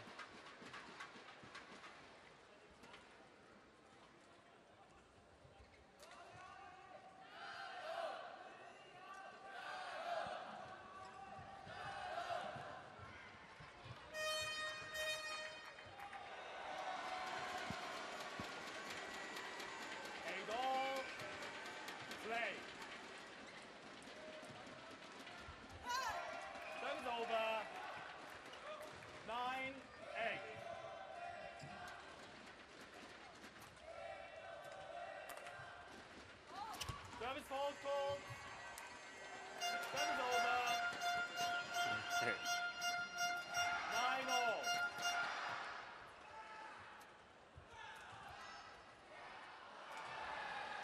Youngbo coaching a bit, even though he's not sitting in the coach's chair.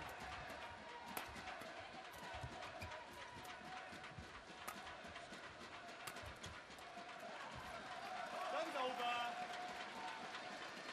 10-9.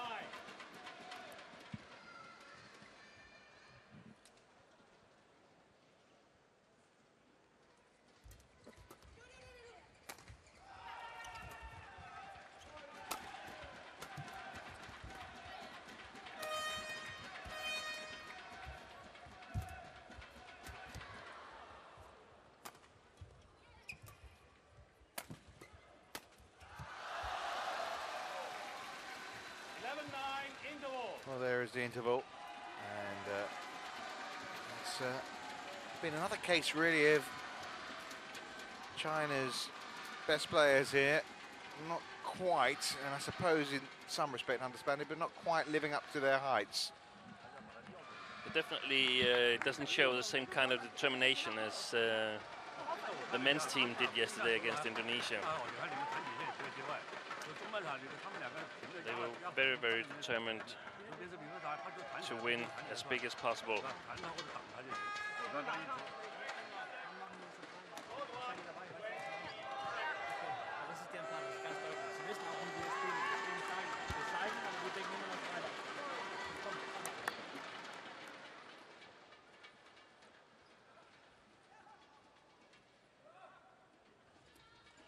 Players.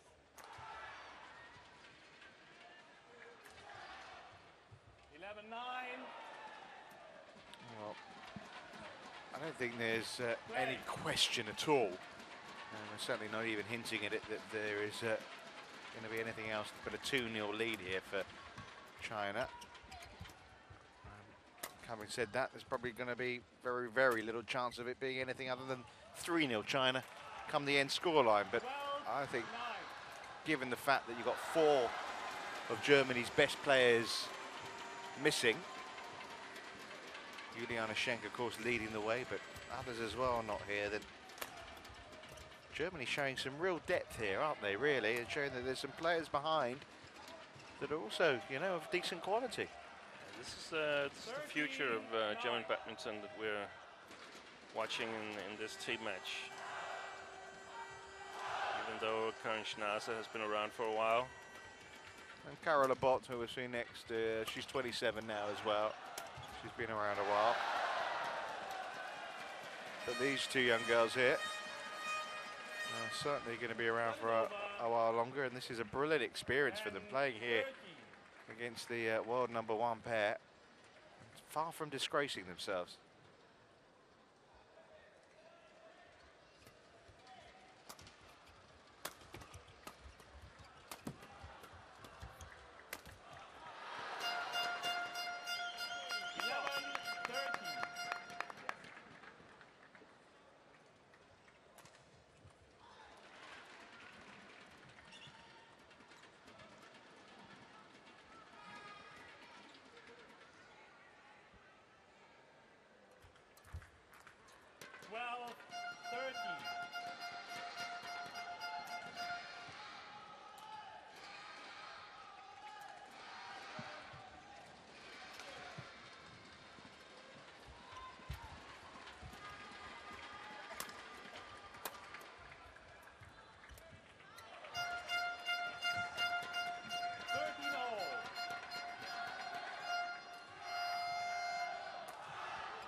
Over. 14-30. And they keep just surprising.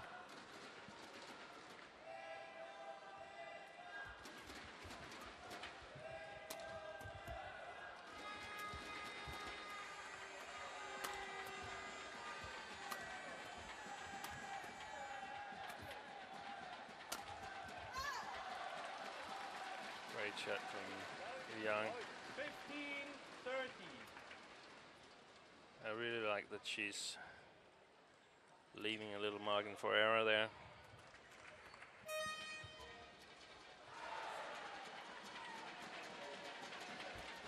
Service over.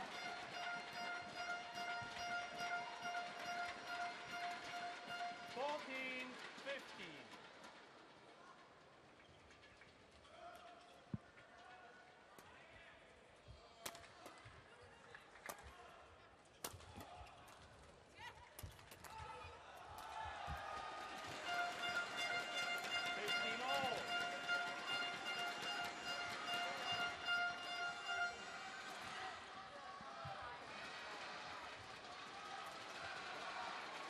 Well, 15 all in the second game. And now the German pair take the lead. Surely not. Is the unthinkable about to maybe become a reality? No, I don't think so. But Me neither, but goodness. yeah. And of course, the Chinese are clearly able of playing at a totally different standard. But anyway, this is actually giving me some hints on how could other pairs beat the Chinese. What do they need to practice? What are they doing here? What are the Germans doing? Keeping it in play longer? Is that, I mean, just... Yeah, they're keeping it in play. They're not afraid to work really, really hard.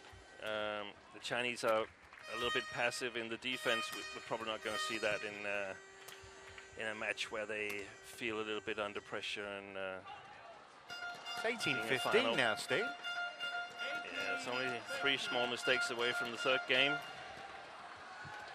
Well, if nothing wakes them up, this scoreline will. And I don't want to just say that it's been a poor performance by Wuhan Wang in this second game in particular, because I want to give every bit of credit here to Nelter and Hedrich. I've actually seen this once. I've seen the Danish combination of Kruse and Rupke taking a set off the Chinese in the All England 2011.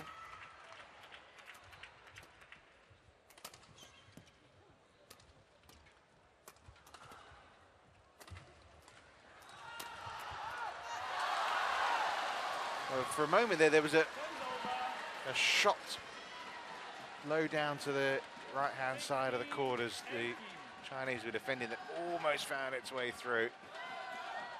Yeah, normally they're rock solid in defense, the Chinese players, but the concentration level is a bit below where it's supposed to be.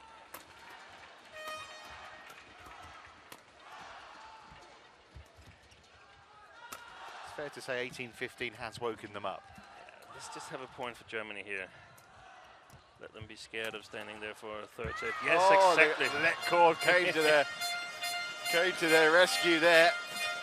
2 points away from taking a game off the world #1 pair. This scratch pair of Carla Nelter and Isabel Hedrich.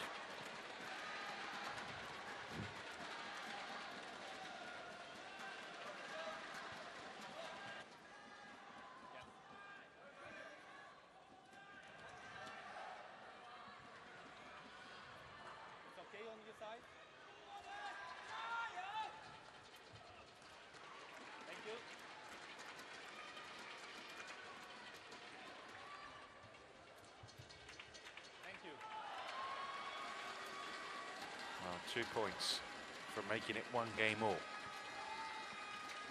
1960. Can the Germans put it off here? Service over. Quite lucky for the Chinese. 17-19.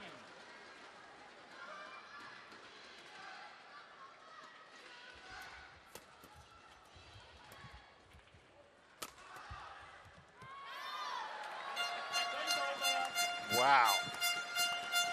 Game points. Nelter and Hedrich.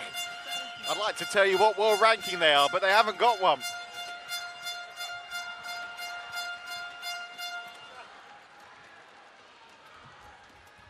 Oh, just snatched rested it a little bit there. Did Hedrich, understandably.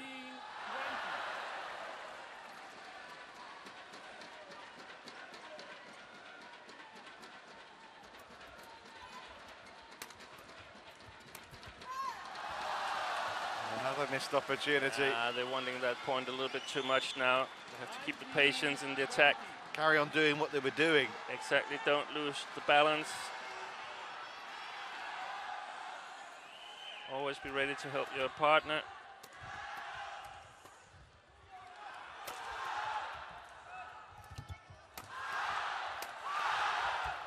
There it is. Unbelievable.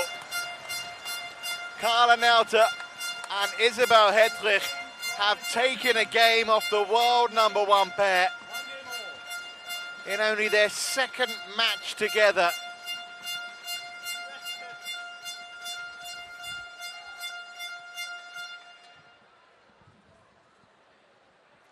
Quite wunderbar.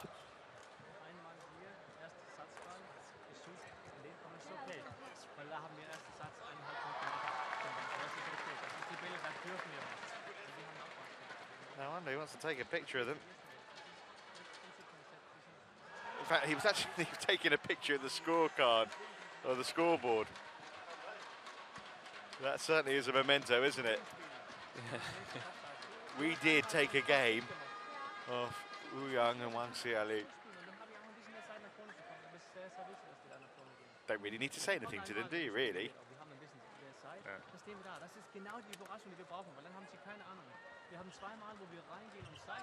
Talking, I mean, I do understand a bit of German. It just says you're catching them by surprise.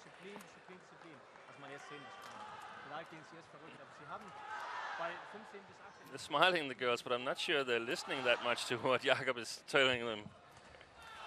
They probably can't believe it themselves, really. Just happy to taking a game off the dominating Chinese combination of Wang Xiaoli and Yang. And more importantly, scored 13 points by themselves. Overhead winners and winners from the net. Yeah, it was a big contrast to that opening game.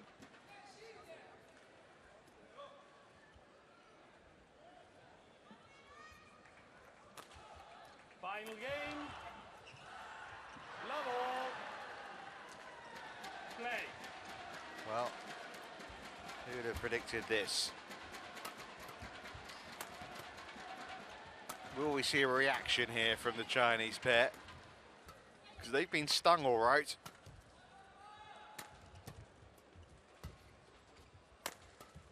No doubt, though. The Good Germans shot, must be growing in confidence.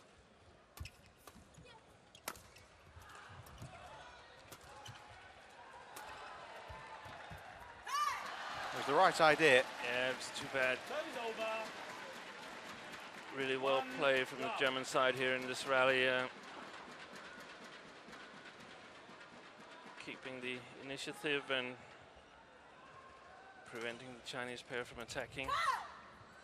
It's not like when it's not like they have a very, very dangerous net player, the Chinese. Both players actually have their forces on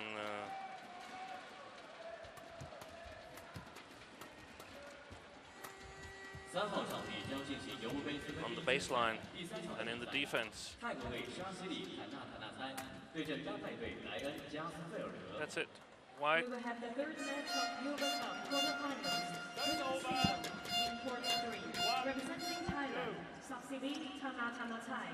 Representing Denmark, Lion Caswell. Do you think then that some of the other pairs now around the world will just maybe try and grab a copy, DVD copy of this match? Would they learn a lot by watching it? I'm actually not sure they will.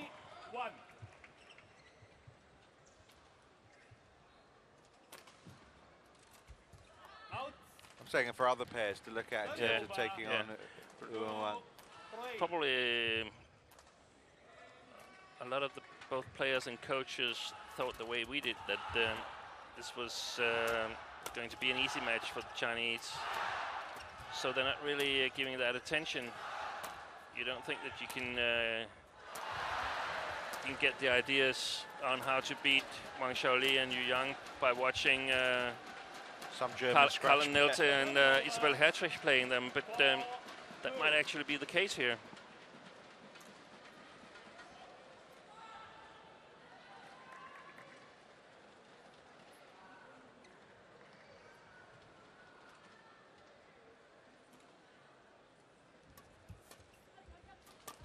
I like that service return.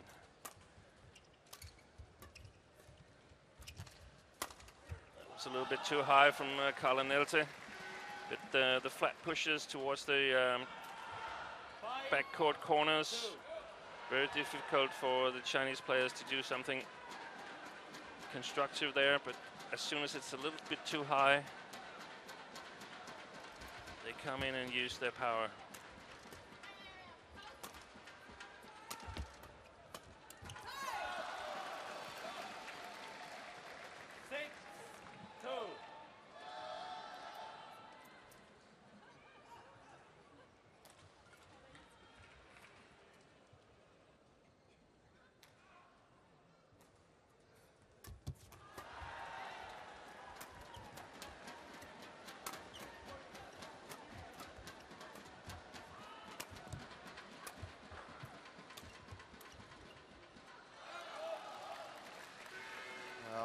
They are now regaining their dominance, aren't they, Yu and Wang? But the fact that we're in a third game at all is, I'd say, pretty shocking.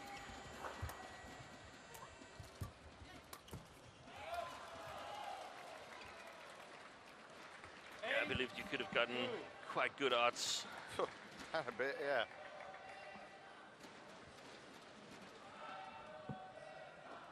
German girls just to win a game. 9-2.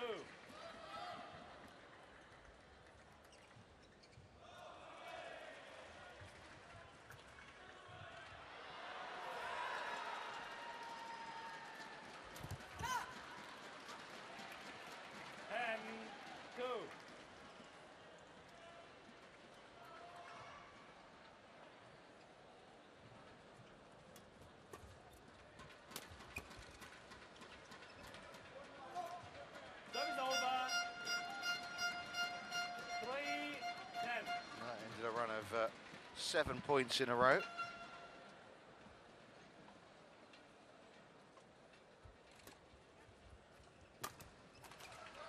Service over, 11-3, interval, changes. This is more like the scenario I'd expected beforehand. Sure. Yeah. You know, if it was, 21-10, 21-11, you'd have said, well played German girls. You did pretty well, not disgraced. But this scenario,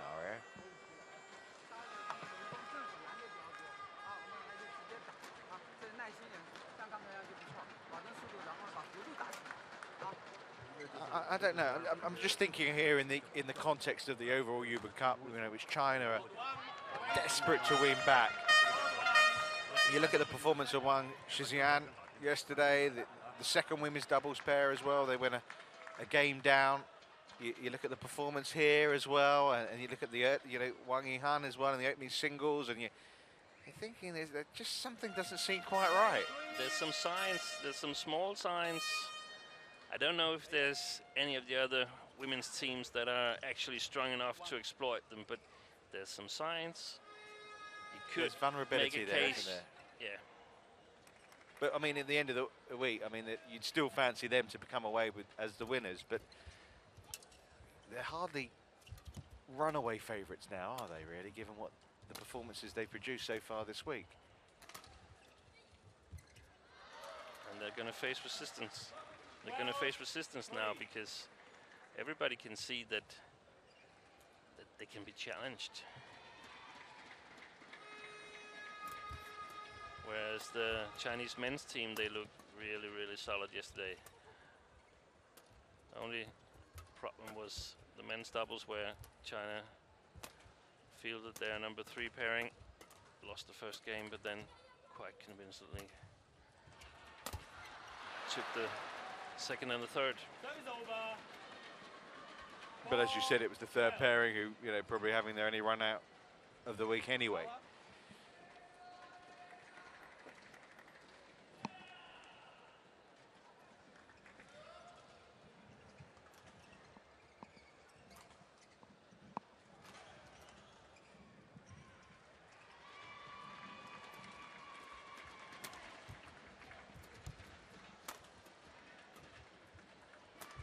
女士们、先生们，2号场地将进行汤姆斯杯四分之一决赛第3场的比赛。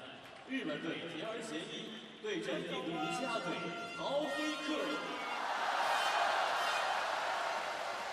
We will have the third match of Thomas Cup quarterfinals and single in court 2. Representing Japan, Kenichi Kago. Representing Indonesia, Taufik Hidayat.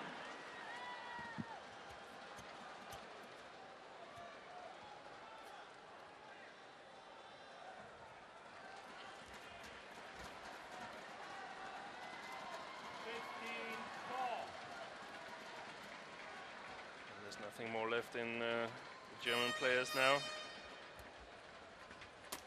No, it's becoming a big struggle, this third game. You wonder if it would been better off having glorious defeat in the second game. At least people arriving to the hall right now must think, however did they win that second game? But listen, you'll never be able to take that away from them. They did take it. The game off the #1 pair, and certainly obviously something the German coaches are looking at as a possible combination in the future. Otherwise they wouldn't be pairing them together like this in the Hubei Cup, and well, the signs are that it may be a pairing worth looking at a little more.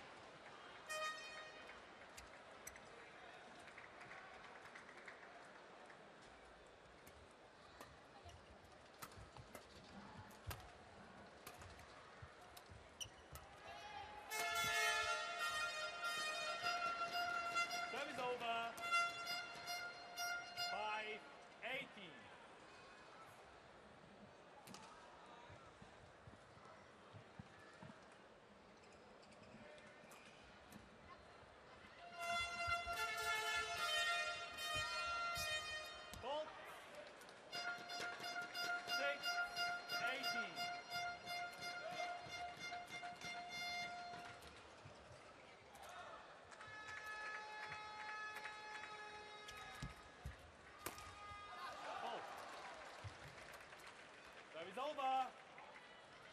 19. No, almost there now, China.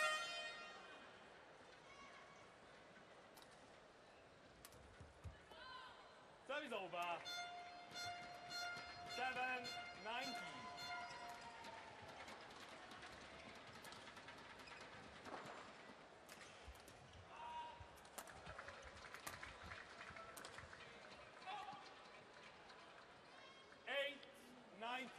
Called by Colin Nilse.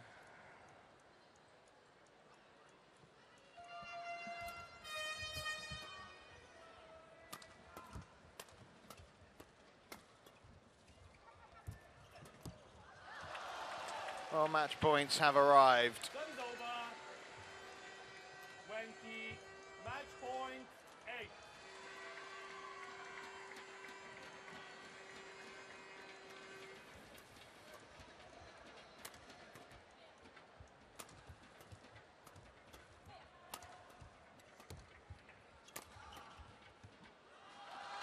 Well, comfortable in the third game, but goodness me, what a brilliant performance from the German pair of Nelter and Hedrich in this women's doubles match. The world #1 pair of Ouyang and Wang Xiali given a huge fright.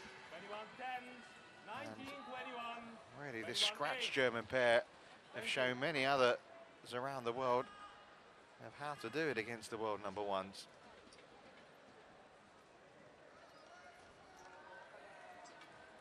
And the difference in that third game, Steve? A little bit of increase in concentration and pace, but still far from 90, 95, 100% from the Chinese players, but enough to win comfortably. Too many mistakes from the Chinese in the second game. Quite unconcentrated. So victory for Wuhan, but well, in some respect, the moral win goes to Germany in that one.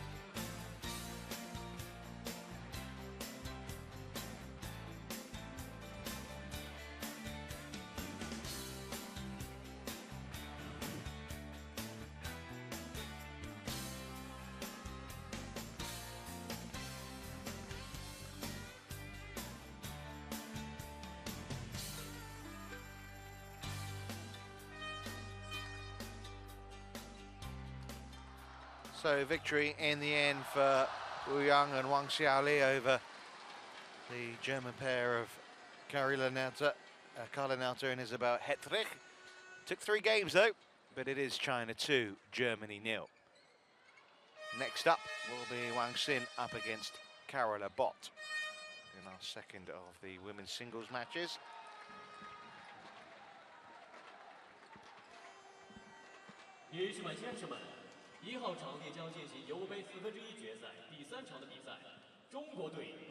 China China's record in this Hubei Cup is just so impressive.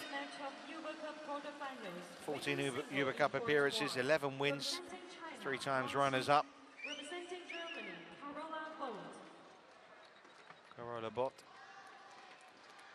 I'm hoping if she can live up to what's gone on before her. It's going to be difficult for her in some respect. Inspired in some case, but also a lot to live up to now, because both Corinne Schnauzer and then the doubles pair there have very much exceeded those expectations.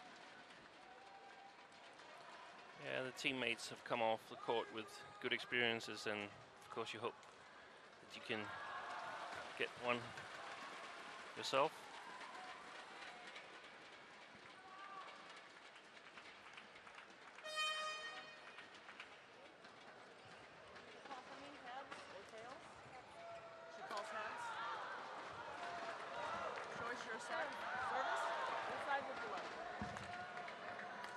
Well, such an abundance of talent, of course, in this China team.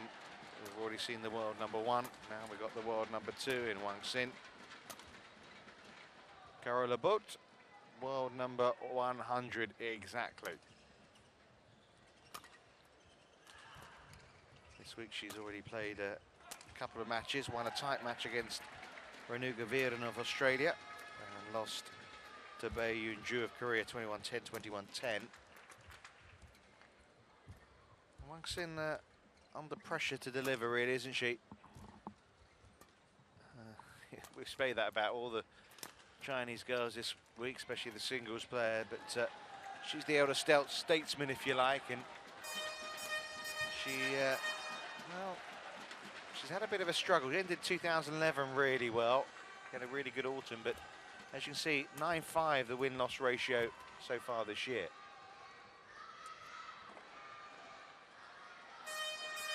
I haven't checked it, Richard, but probably a lot of these 5 losses are against fellow Chinese players. But that's also very important. Well, she lost to Juliana Schenk at the German Open Grand Prix Gold, so she's already lost to a German this year.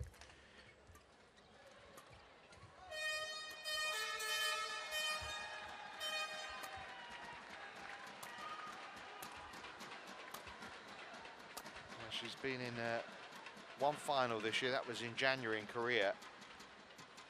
But she hasn't won a title since the Hong Kong Open in the autumn of last year. such high standards, of course, within the Chinese team. And when you fail to start hitting those heights again, I'm saying she could be in a vulnerable position as well.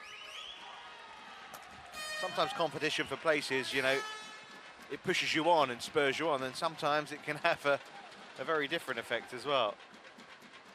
Yeah, it could bring a lot of nervousness into games where you really need to be confident, and the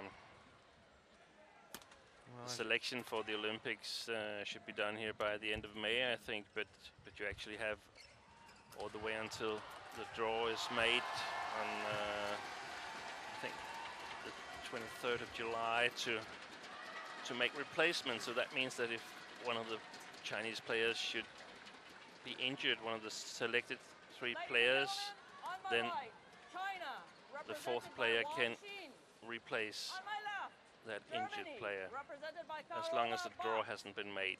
When the draw is made, there are no further replacements.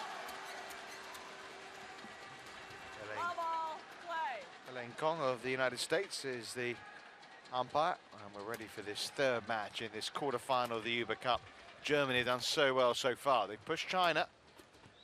Can Carola Bott keep that kind of level up against Wang Xin here?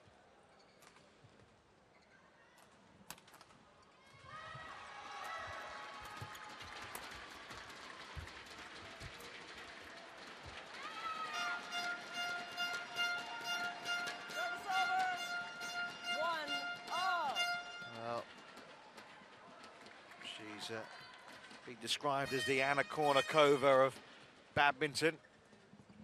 She has got a win under her belt. She won last year in Slovenia. In fact, she nearly defended her title earlier this month. She reached the final of the Slovenia International. And she's taken an early lead here.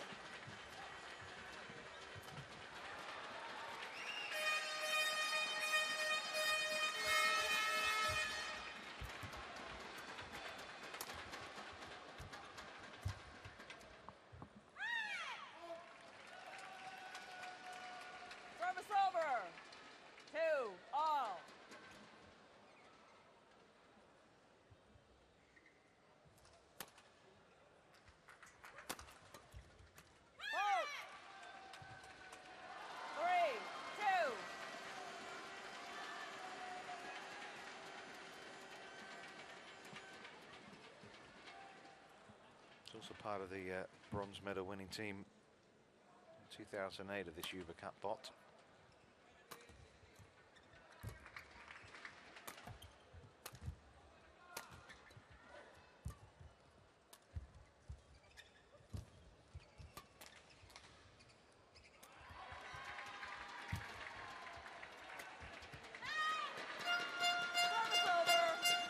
She's settled well, hasn't she? Yeah.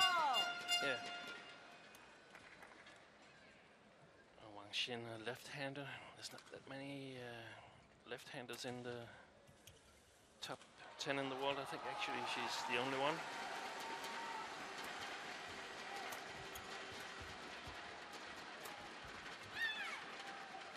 Service over. 4-3.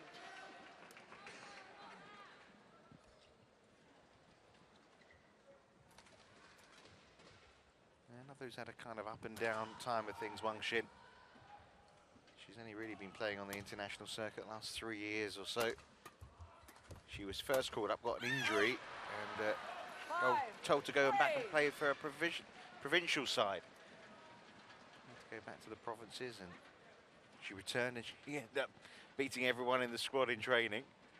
So back she came, and silver medal at the Asian Games, silver medal at the World Championships a couple of years ago. As I say, had a really good time of things after the World Championships last year. She was really satisfied with that shot, Carola Bott.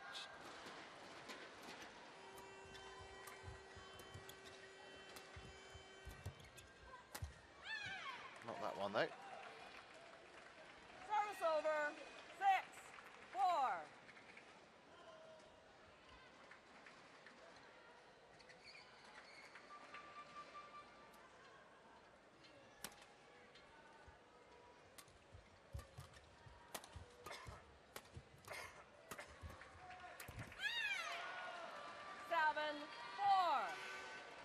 She's trying to get onto the attack, isn't she? Yeah, and the idea was brilliant, but the execution wasn't living up to the idea.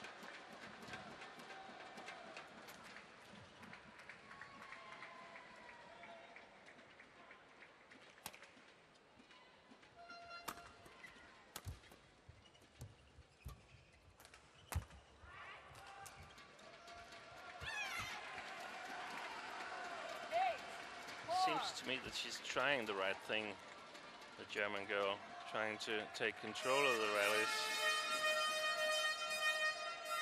trying to put pressure on Wang Xin. Wang Xin's got excellent technique, quite fast on her feet as well.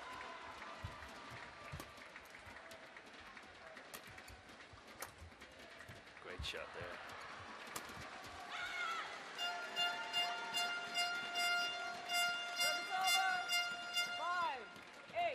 As I said, no expectations really for her in this match. Again, 98 places between them in the world rankings. Played completely different tournaments all year long. Nothing really that you'd expect her to do anything other than losing straight games, and comfortably as well, Carola Bod here. But I just think, given what's gone on before, yes, she can take some inspiration from it, but maybe just takes a little bit more into this game for her to do well.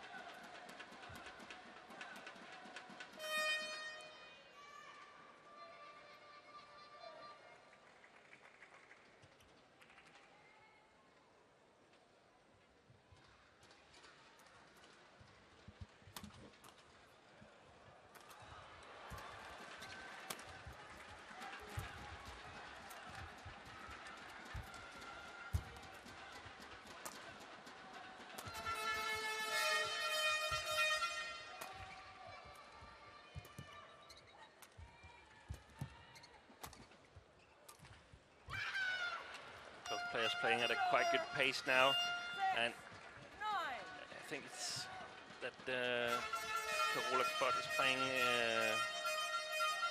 also at a little bit higher pace than she's used to, and that's the advantage playing players that are normally better than yourself, that it helps you increase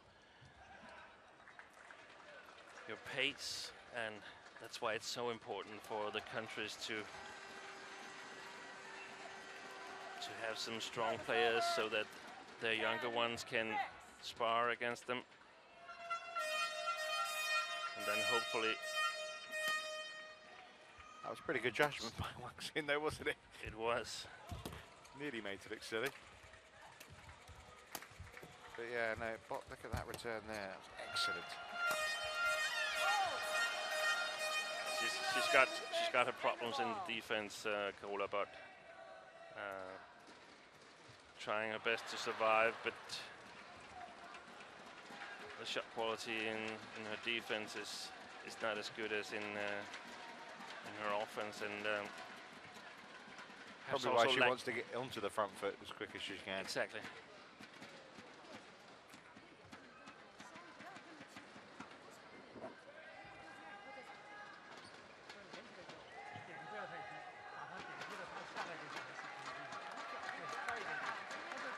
Male coach here is, if I recall it right, Zhongbo.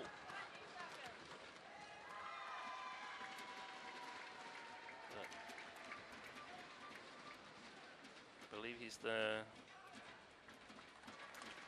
head singles coach for both the men's and the women's team. I mean, be hard.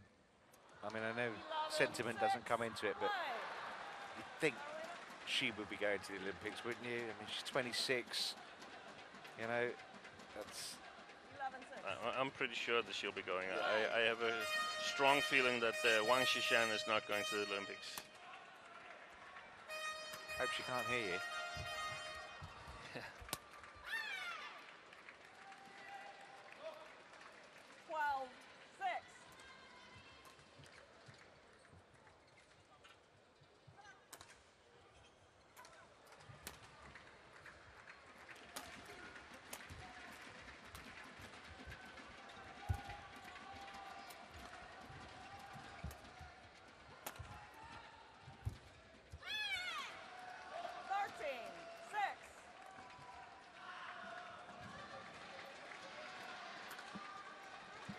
gap's pretty wide.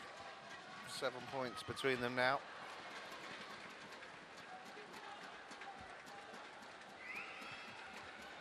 Struggling to take points here.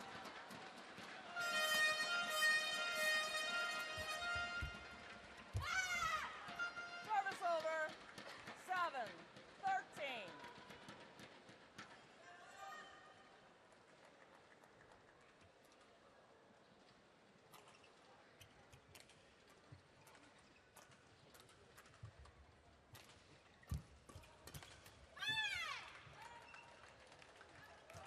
Service over. 14-7.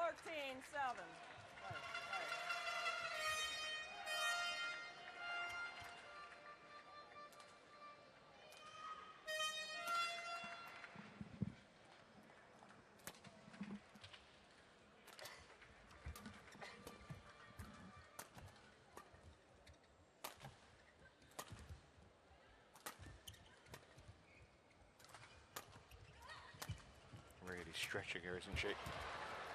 Wang Xin here, brilliant. And 4 or 5 really high quality shots from Wang Xin. Does the job. Kolabot trying to recover every time, but doesn't really have a chance to.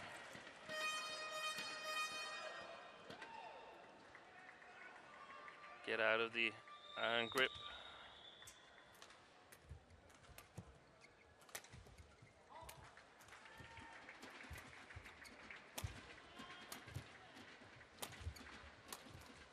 Cool. Great shot. Yeah, and we're seeing a very focused Chinese display here for the first time this afternoon. And she's very good at these shots, Wang Xin. It's very hard to put pressure on her with attacking clears. She's so good at breaking off. By that I mean 17-7. directing the shuttles at the front court.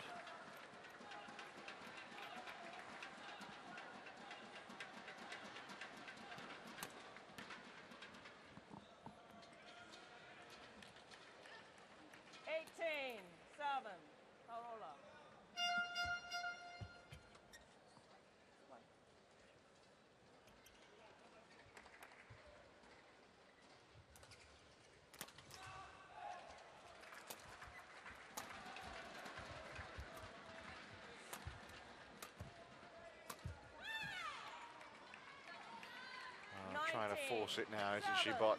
She is being given a bit of a lesson right now. A little bit too big of a swing there. Doesn't really have the time to swing the arm and the racket the way she tries to do it. Must be able to execute her strokes with a shorter 20. movement. Game point. Yeah. 7. Game point it is. In just 12 minutes.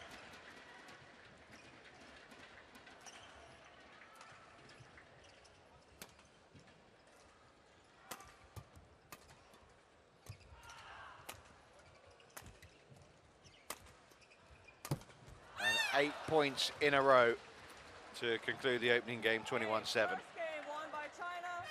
21-7. Now that was comprehensive.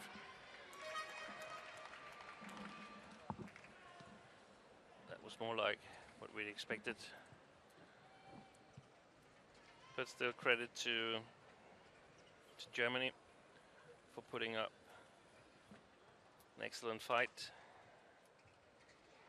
It sounds like we're being, we come across condescending in some respect because, oh, well done. But really, they have performed so well. I mean, to reiterate, they've got 4 of their top players missing, and everyone, even Carola Bott here, she's not exactly played badly, has she? I mean, she's just the world number 2's played like the world number 2. Yeah, exactly.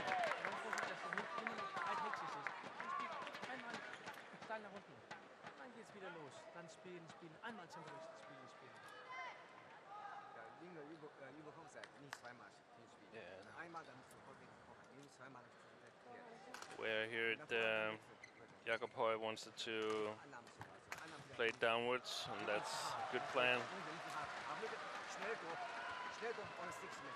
The Chinese coach wants her to play some fast drop shots, and that's probably to avoid her being exposed to more and more pressure from the excellent clears from Wang Xishan. No, it's not Wang Xishan, it's Wang Xin. Court 1, That's the 20 one. seconds. Court 1, 3 Wangs. 20 seconds. Yeah, and they even got a fourth one who won the world title in 2010, I believe, in Paris. Wang Lin suffered a bad injury shortly after, and has been struggling to come back to the same level from back then.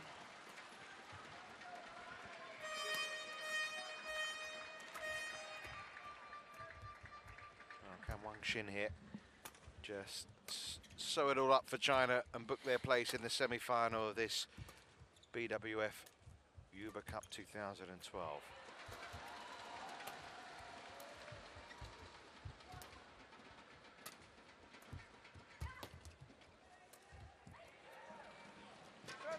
Well played. 1 love. Carola Buck was actually doing exactly what the coaches wanted her to in this rally.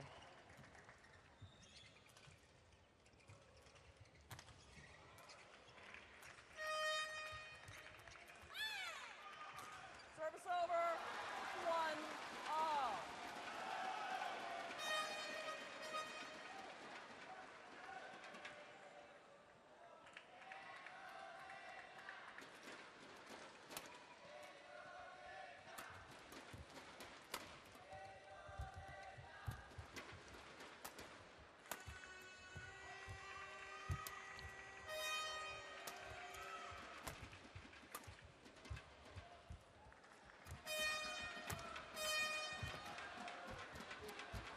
What a great rally. What great effort as well from Carola Bott there. She's okay, but I mean, she was, well, I say she's okay, I think she has hurt herself a little bit there. She was stretching every little part of her body to try and desperately get the shuttle back. There was no holding back at all, was there? And she was playing well, but every time, every single time, her shots to the back of the court is a little bit unprecise. Wang Xin overtakes the initiative. That's a great shot. 3, 1. And it's so difficult because you have to cover the straight smash down the line.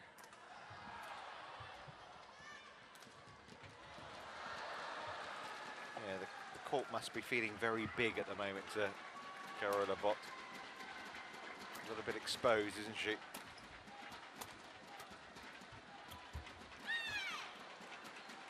Too much ground to cover.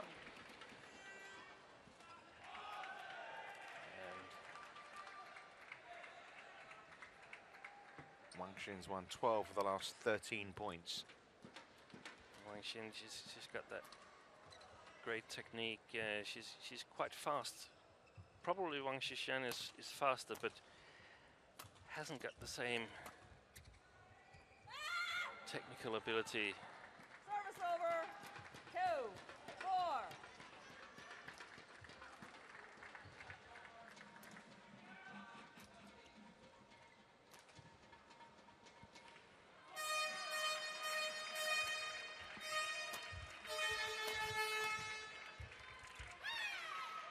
Service over. 5, 2.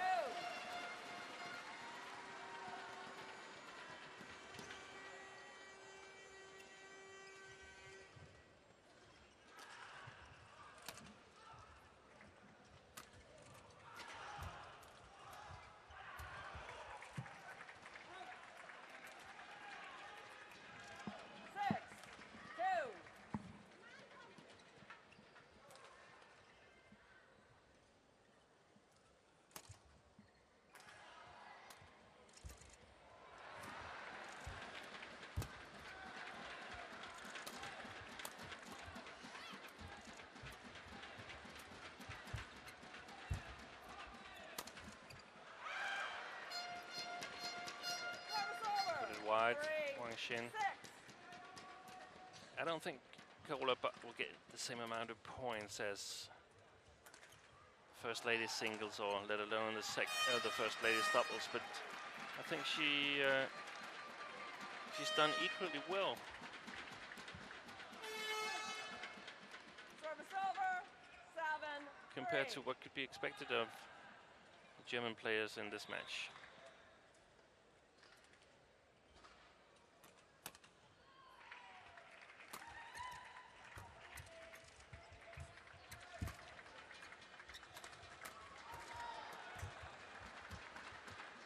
Just out, unfortunately, for Bot's perspective.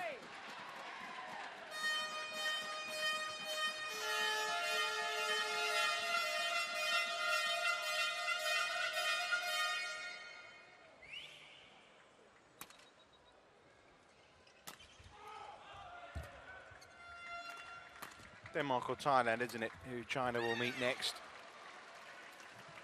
How much of a scare do you think either of those nations could give China? Not much, I'm afraid.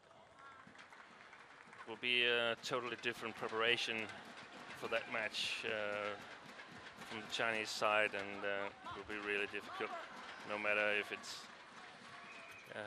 Thailand or Denmark.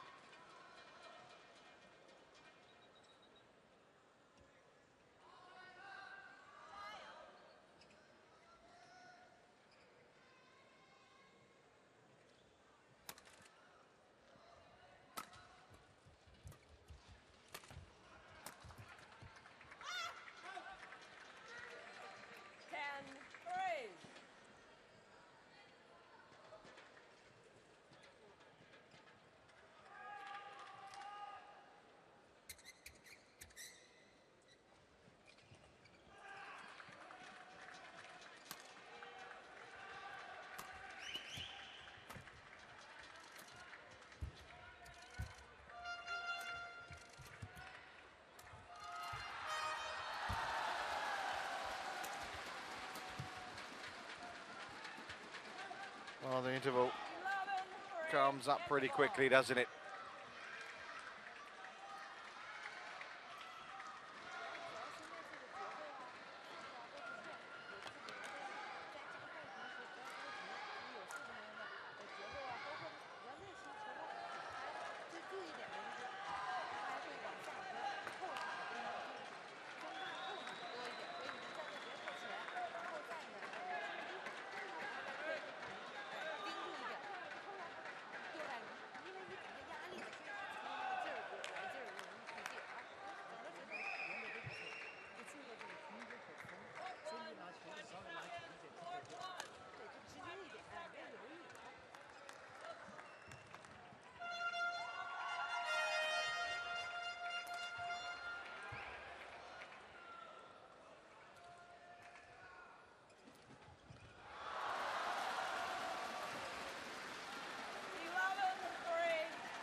Just 5 nations have won this Hubei Cup. Of course, China, 12 years of dominance. Of course, it's held every 2 years until 2010 against Korea.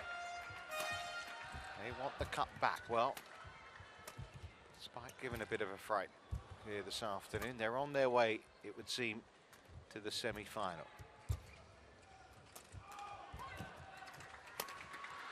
Wang Xin here looking to complete. It's been a very impressive job.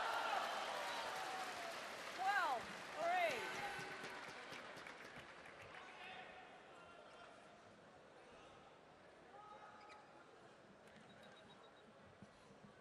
On a little run of 6 points in a row here.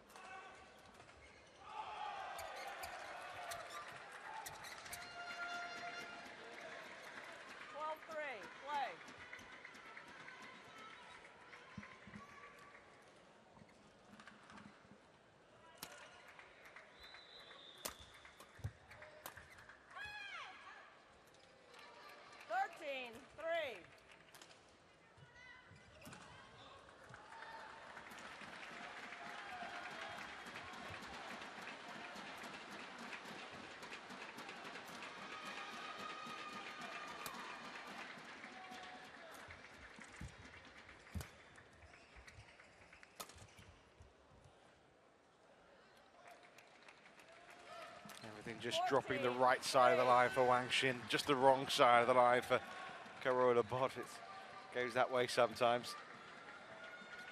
I mean, that just caught the edge of the line. And the point before just missed the edge of the line when Bott was playing it. 15-3.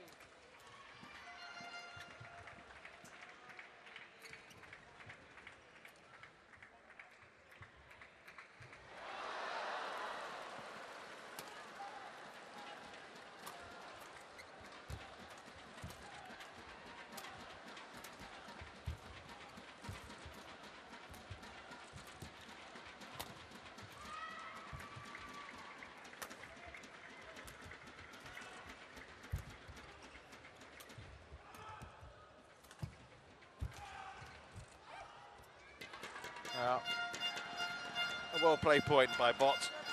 It's been a little while in coming.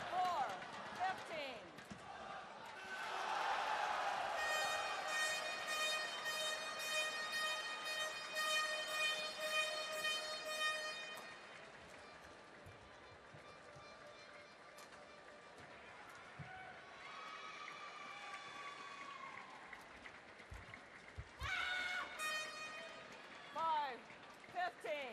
She's gaining a little bit more respectability to the score now.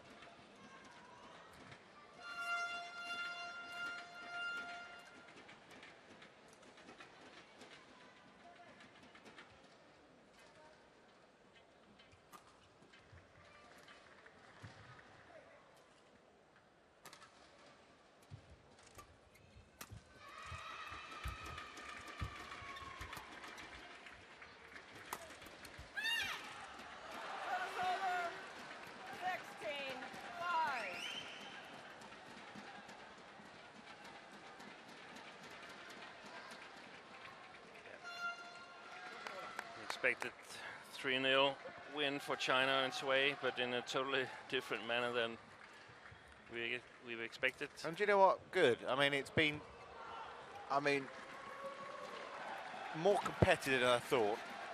And obviously all credit to Germany's players for that. And it's good for badminton that has been the case in some way. It would have been interesting to see a full-strength Germany team out there this afternoon and what they could achieve. I mean, again, take nothing away from the players who've gone out there and done the business and done it pretty well, but it would be nice to see the likes of Schenk and a few others to see how far they could have gone. Again, it would be a different match, but the way Wang Jihan's played today, I would have given Schenk perhaps 40% chance of beating her.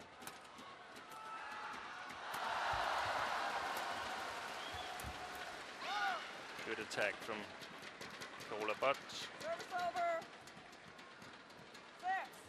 6-17.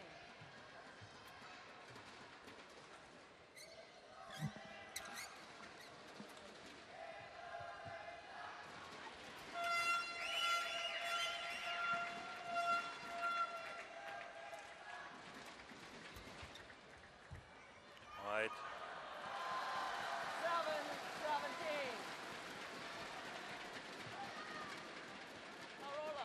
Carola, change shuttle. Change shuttle.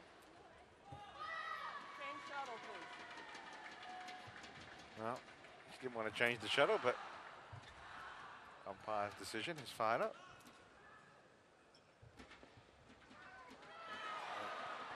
When the umpire says it the first time, I mean, there's no point in arguing. I've never seen an umpire change a decision.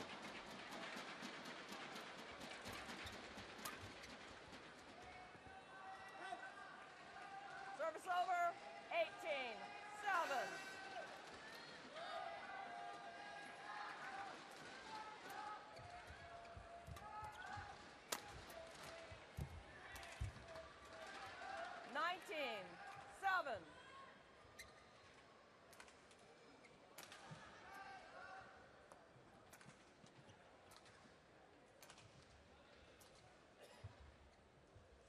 China 2 points away from a place in the semis.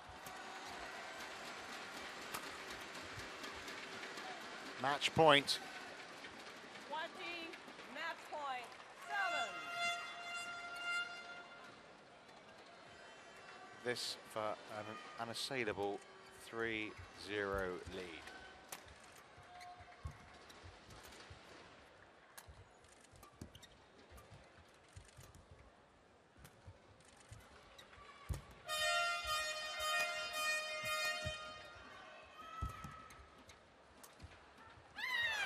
Excellent play from Wang Xin. 21-7, 21-7, and China are a little closer to trying to regain this BWF Hubei Cup. They are in the semi-finals.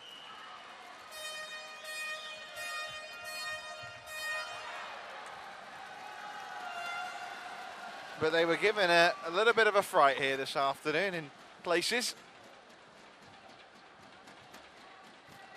Carola Bott swept aside here by Wang Xin, but in the previous two matchups it was a lot closer. Good final point as well, wasn't it? Lovely disguise.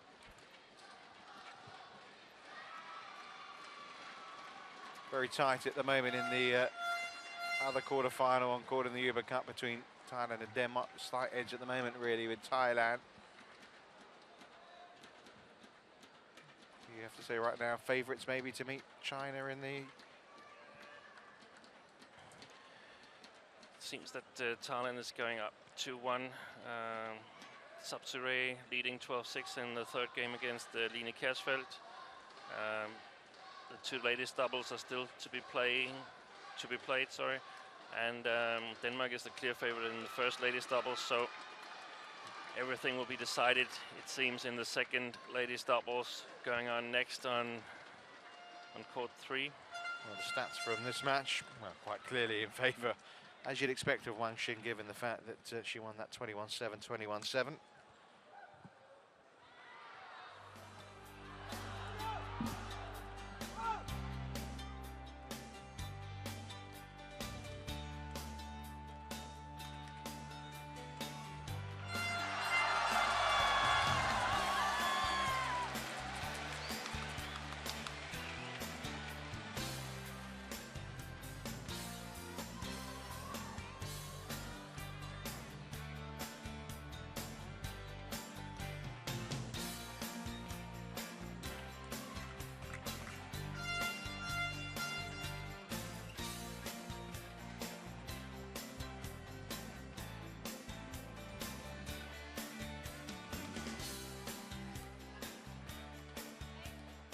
So confirmation then that China are into the last four with a 3-0 victory over Germany. Wang Yihan pushed all the way by Cohen Schnauzer. Then Wu and Wang, the world #1 pair, saw that Nelson had to take a game off them. Quite unbelievable that before Wang Xin saw China home with a comprehensive victory over Carola Bott, which means we won't be seeing either the second of the women's doubles match or the final women's singles game either. So there you go, confirmation that China will play either Thailand or Denmark. Tonight on court, Chinese Taipei and Korea and Indonesia and Japan, they're fighting out for a place in the semi-finals as well. And well, hopes, I think from a neutral perspective, that maybe we'll see a rematch of a China-Korea final, but it doesn't always work out that way. Things didn't go according to plan necessarily for China here in this quarter-final either. Scoreline did, 3-0, but boy were they made to fight by a very efficient and talented second-string Germany side. Schnauzer, she certainly led the way, and then this women's doubles scratch pair, well, they shocked us all by taking a game off the women's world #1 doubles pairing. So China through. Tonight we'll be seeing if their men can make it through to the semi-finals as well in their clash against Malaysia. But from Steed and myself, Richard Kaufman, we bid you farewell until then.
位先生们，2号场地将进行汤姆斯杯四分之一决赛第4场的比赛。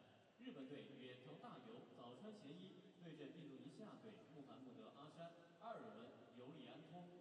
Ladies and gentlemen, we will have the fourth match of Thomas Cup quarterfinals men's double in court 2. Representing Japan, Hiroyuki Endo, Kenichi Hayakawa. Representing Indonesia, Mohammed Ashan, Alvin Juliano Chandra.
查拉沃拉威奇猜空对上丹麦队玛丽罗布克莱恩克鲁斯。